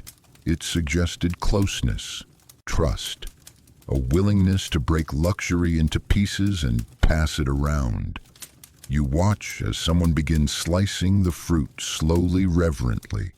The smell spreads tropical, sharp, honeyed. A woman across from you closes her eyes and inhales like it's a memory. You're handed a slice on a wooden plate. The first bite is cool, bright, and slightly acidic. It wakes up something in your jaw. The second bite softens. The third feels like sunlight turned into flavor. You realize with sudden clarity that this is the first time in your whole journey you've actually eaten the pineapple. Everything until now has been symbol history, myth, joke, metaphor. But this is the fruit. Fringe tidbit: in some rural parts of France, there was a tradition where young couples would plant a pineapple crown together in a clay pot and care for it as a symbol of their relationship. The plant rarely bore fruit in those climates, but that wasn't the point. It was about tending, time, the sweetness they believed would come even if unseen. Historians still argue whether this custom was widespread or just a romantic fabrication passed around by hopeful folklorists. Either way, it stuck. A woman at the table leans in and says, "Isn't it funny how we saved this for last? All this time and the fruit was waiting." You nod. Because the pineapple isn't just about opulence or endurance or hospitality. It's about arrival. The moment where everything you've been told becomes something you can taste. Where the myth touches your tongue and becomes real. Someone refills your mug. It's pineapple tea, spiced earthy, a little smoky. The kind of drink that makes you close your eyes between sips. Around you, the conversation drifts like wind in tall grass. Stories, laughter. Someone hums a tune with no words. You look up at the lanterns. Each one has a little mark on it, tiny hand-painted crowns. Someone made them by hand. Carefully, quietly. And here's the best part, none of it is for show. This isn't Versailles, or a gallery, or a dinner party designed to impress. This is belonging. The pineapple has stopped performing. It's simply present, a guest, a host, a witness. And so are you. You sit back warm and full, the last bite still lingering on your tongue, like a soft echo. And in that stillness, something settles inside you. Not a fact, not a theory, just a truth. Some things are worth the wait. You leave the lantern-lit courtyard with a slow breath, your hands still warm from the mug. There's no path now, not really, just a worn line in the grass that seems to glow faintly in the moonlight, like the memory of a journey walked by many before you. The sky overhead is deep indigo. Stars blink through the dark, scattered like crumbs from some forgotten divine feast. Ahead, a gate. Old iron, gently rusted, with 2 stone pineapples perched at either side like sleepy sentinels. You smile. Of course. You pass through and suddenly you're in a library, not a building, a grove. Tall trees with trunks carved into bookshelves, leaves rustling softly with each breeze. Vines curl around the spines of ancient volumes. Moss cushions the corners. Motes of dust drift like lazy fireflies. And in the center, a table of records. Actual records, discs, vinyls. One spins slowly, letting out a soft, crackly melody that sounds like someone humming in another room. This is not a library of history books or biographies. It's a record of impressions, moments, feelings, snapshots of pineapple through time, not facts, but echoes. Mainstream fact by the 20th century, the pineapple had taken root in pop culture, appearing in everything from advertising to home decor to song lyrics. It was kitsch, it was vacation, it was flavor, fashion, and fun. Fringe Tidbit, one of the first Hawaiian shirts ever mass-produced, featured pineapples and was originally marketed to mainland businessmen hoping to seem adventurous yet relaxed. Critics laughed. Sales soared. Historians still argue whether this wave of pineapple nostalgia was a celebration or a commodification. Did it bring people closer to the fruit's origins, or did it flatten centuries of meaning into a smiley cocktail garnish? You walk along the shelves, brushing titles as you pass. When my grandmother called it a gold apple, the pineapple upside-down cake that fixed Thanksgiving. That time I tattooed one on a dare and never regretted it. You pause at a small wooden music box. You wind it. A gentle tune spills out, and as it plays, a pineapple slowly rises from the center, like a crown being offered to the stars. You sit beneath one of the tree shelves and listen, not just to the box, but to the whisper of memory that floats here. All the people who ever touched this story, Not kings or queens, but bakers, gardeners, teenagers with skateboard stickers, grandparents with fruit-shaped earrings, a 5-year-old in a pineapple costume at Halloween. You realize the pineapple didn't survive history, it thrived in it. Not just in palaces or portraits, but in kitchens, on vinyl covers, in backyard barbecues and neon hotel signs and novelty mugs. The fruit became folklore not because someone dictated it, but because everyone added something, a slice, a laugh, a scent, a moment. And here in this grove of impressions, you finally feel the whole shape of it. It's not about reverence, it's about remembrance, of sweetness, of weirdness, of effort, of joy. You pick a book off the shelf. There's no title. You open it. Inside is a mirror, and in the mirror you see yourself. You who walked this winding, delicious path. You who now carry the pineapple not in your hands, but in your mind, your smile, your story. And somewhere far beyond the grove, someone else is just starting their journey. They see a fruit at a market, or a tiny charm in a stranger's necklace, or a pineapple painted on the side of a truck, and they wonder, and they follow. You close the mirror book and slip it gently back onto the shelf. The grove of impressions dims behind you, its melodies fading like a lullaby you only half remember, but still hum when you're alone. Ahead, the path turns to sand. You didn't expect a beach, but here it is, soft, moonlit, quiet. The waves whisper more than crash, and the scent of salt mingles with something faintly floral. You take off your shoes and your feet sink a little, the warmth of the day still lingering in the grains. There's a bonfire ahead, low and steady like it's been burning for centuries and will keep burning long after you leave. You walk toward it. Around the fire people are gathered, not many, a mix of ages, outfits, expressions. Some wear beach towels, others silk robes. One person has a pineapple on their head like a crown. Another is holding a ukulele and smiling at no one in particular. No one speaks, but everyone looks at the flames like they're listening. You join the circle. Someone hands you a carved wooden bowl filled with roasted pineapple slices, charred at the edges, drizzled with something dark and sweet. You take a bite. It's warm, tangy, a little smoky. You close your eyes. Mainstream fact-grilled pineapple became popular in global cuisines across the 20th century, from Brazilian churrascarias to Southeast Asian street food to American barbecues. It symbolized fusion, flavor, the sweet meeting the fire. Fringe tidbit in some Polynesian traditions, the preparation of pineapple over flame was part of sacred rites, not because of the fruit, but because of the act of transformation.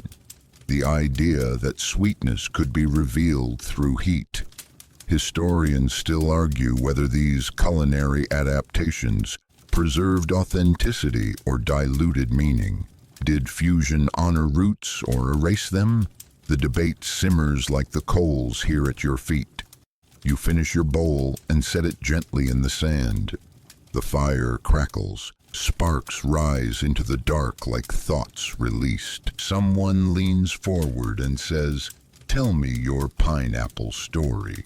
You pause.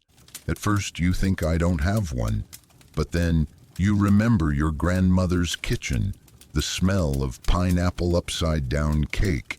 You remember a beach trip where you drank pineapple juice from a hollowed-out fruit and thought it tasted like summer itself.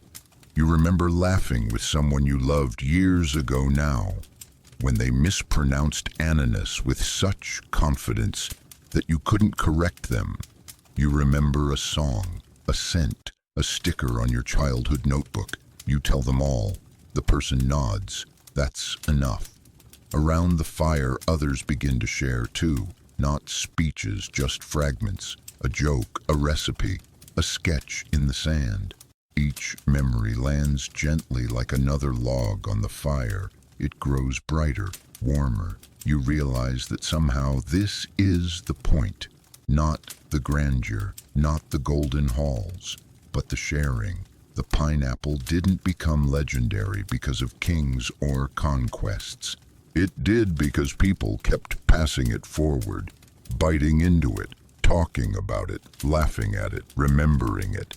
The fruit became folklore because it found a place in human ritual, not ceremonies or crowns, but the everyday sacred tables, jokes, campfires, love. You sit back in the sand, head tilted to the stars. Someone's humming again. The sea leans in close. The fire keeps time. And you feel like something sweet and strange and old has finally softly finished blooming inside you. The taste of history, the warmth of memory, and the slow golden echo of something that wants to last. The fire has dwindled now, coals glowing like the last sighs of a very old story.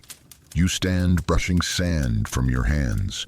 Around you the circle slowly disperses, each person wandering back into their own dreams, their own versions of the tale. A few nod at you, one waves sleepily, another hums the tune you've now heard. In 3 different places, different keys, same melody. You follow a narrow path lit by fireflies. They blink in loose spirals, circling tree trunks and brushing against your skin like punctuation marks in a sentence the forest is trying to finish. And then you find the cottage, tucked into a dip in the earth, like it fell gently from the sky and decided to stay. The roof is thatched. Smoke curls from the chimney. A wooden sign hangs above the door, La Maison de l'Ananas, the House of Pineapple. It doesn't look like much, which makes it perfect. You step inside. It's warm, low-ceilinged, lined with bookshelves, baskets, and embroidered cushions. Pineapple motifs are tucked everywhere, carved into chair legs, stitched into curtains, painted on teacups. But none of it screams, "Look at me." It just belongs. A cat is curled on the hearth. It doesn't wake. Somewhere a kettle whistles softly. A woman, older, silver-haired, wearing a robe the color of roasted sugar, greets you with a nod. "You made it," she says, as if she's been expecting you. You don't speak. She sets 2 cups of tea on the table and gestures to a large, weathered book lying open between them. It's filled with hand-drawn pineapples, each with a name, a date, and a note. One says, "Given to a traveler who arrived hungry but left whole." Another, "Saved for the birthday of someone who never came." Still sweet. Mainstream fact pineapples were once so treasured that they became heirlooms passed from one generation to the next, preserved in jars, celebrated in toasts, and even buried with the dead. Some aristocratic families recorded the history of their fruit, the way others did with jewels. Fringe tidbit, there are whispers of a single pineapple that was never eaten, only painted over and over for centuries by members of one French family as a form of devotion. The original fruit decayed. The tradition lived on. Historians still argue whether the story is true or invented by a romantic painter who couldn't afford the real thing. But somewhere in an attic in Marseille, a canvas still bears the quiet glow of a fruit too sacred to slice. You sip your tea. It tastes like memories steeped in honey. The woman reaches across the table and presses something into your palm. It's a seed, tiny, pale, almost nothing, but she says, "You'll know when to plant it." You tuck it away, and somehow you understand the pineapple is no longer a relic of the past. It's a gift to the future, not a monument, not a trend, not a joke, but a whisper across time from stranger to stranger, saying, "Here is sweetness. I save some for you." You leave the cottage just before sunrise. The air is soft with dew. The path behind you glows faintly like a dream you've almost forgotten, but will carry forever in your bones. You don't need to look back. The story is in you now. The first rays of dawn stretch their fingers across the hills as you walk slow and steady toward the last stop on this journey. There's a silence now, not empty, but full. Like everything that needed saying has been said, and what's left is the echo of understanding settling in. Ahead, a hilltop, modest, grassy, crowned by a single tree whose trunk leans slightly west as if nodding in agreement with time. At the base of the tree is a stone bench, familiar, the kind of bench someone once pointed to and said, "This was made by someone who didn't think they were worth comfort. They built it for others." But one day they sat down and stayed. You sit. The sky opens above you in slow waves of lavender and gold. The grass hums. A few birds practice their morning songs with the hesitation of rehearsal. And right beside you, someone's planted a pineapple. Just one, still growing, not yet ripe, still trying. There's no plaque, no gold, no velvet cake either, sadly. Just the fruit. Just the earth holding it gently. Mainstream fact in the modern world, pineapples remain symbols of hospitality carved into door knockers, woven into towels printed on Airbnb welcome cards. But somewhere along the way, we stopped noticing the roots beneath the crown. Fringe tidbit. There's a small town in southern France where once a year people gather not to eat pineapples but to plant them. Dozens of volunteers dig soil, set crowns, and then walk away. No festival, no press, just quiet planting. Some say it's a ritual for gratitude. Others say it's just about hope. Historians still argue whether the event started as a prank, a protest, or a promise. You reach into your pocket and pull out the seed from the cottage. You press your fingers into the soil beside the young pineapple and plant it gently. No ceremony, no speech, just care. Because maybe that's what history is in the end. Not the loud stories, not the marble statues, not even the golden banquets, but the soft ones. The slices shared, the sweetness passed down, the benches that wait for you even when you forget they're there, and the knowledge that someone somewhere left you a fruit to find. You lean back. The wind wraps around you like a lullaby with no words, and the world, brightening by the second, feels like it's whispering. You made it. So now you sit on this quiet hill, the scent of morning drifting through the grass, and let everything soften. The crown of the pineapple rustles faintly in the breeze like it's breathing alongside you. The sky, stretched wide and open, no longer demands to be admired. It just is. You don't need to remember every detail. You don't need to retell every joke or date or strange pineapple fact. It's enough to have felt it, to have walked this path, to have let your mind rest in the folds of something as sweet, strange, and steady as this story.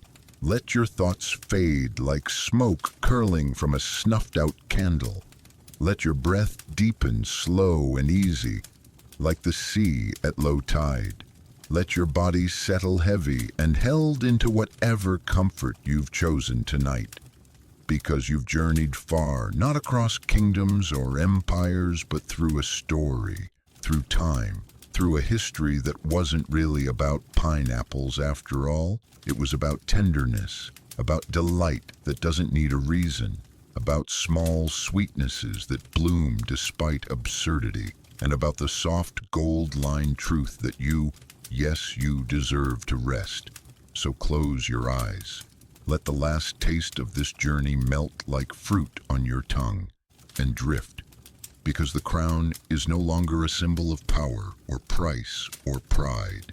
It's just a gentle promise you're welcome here, always. End of script.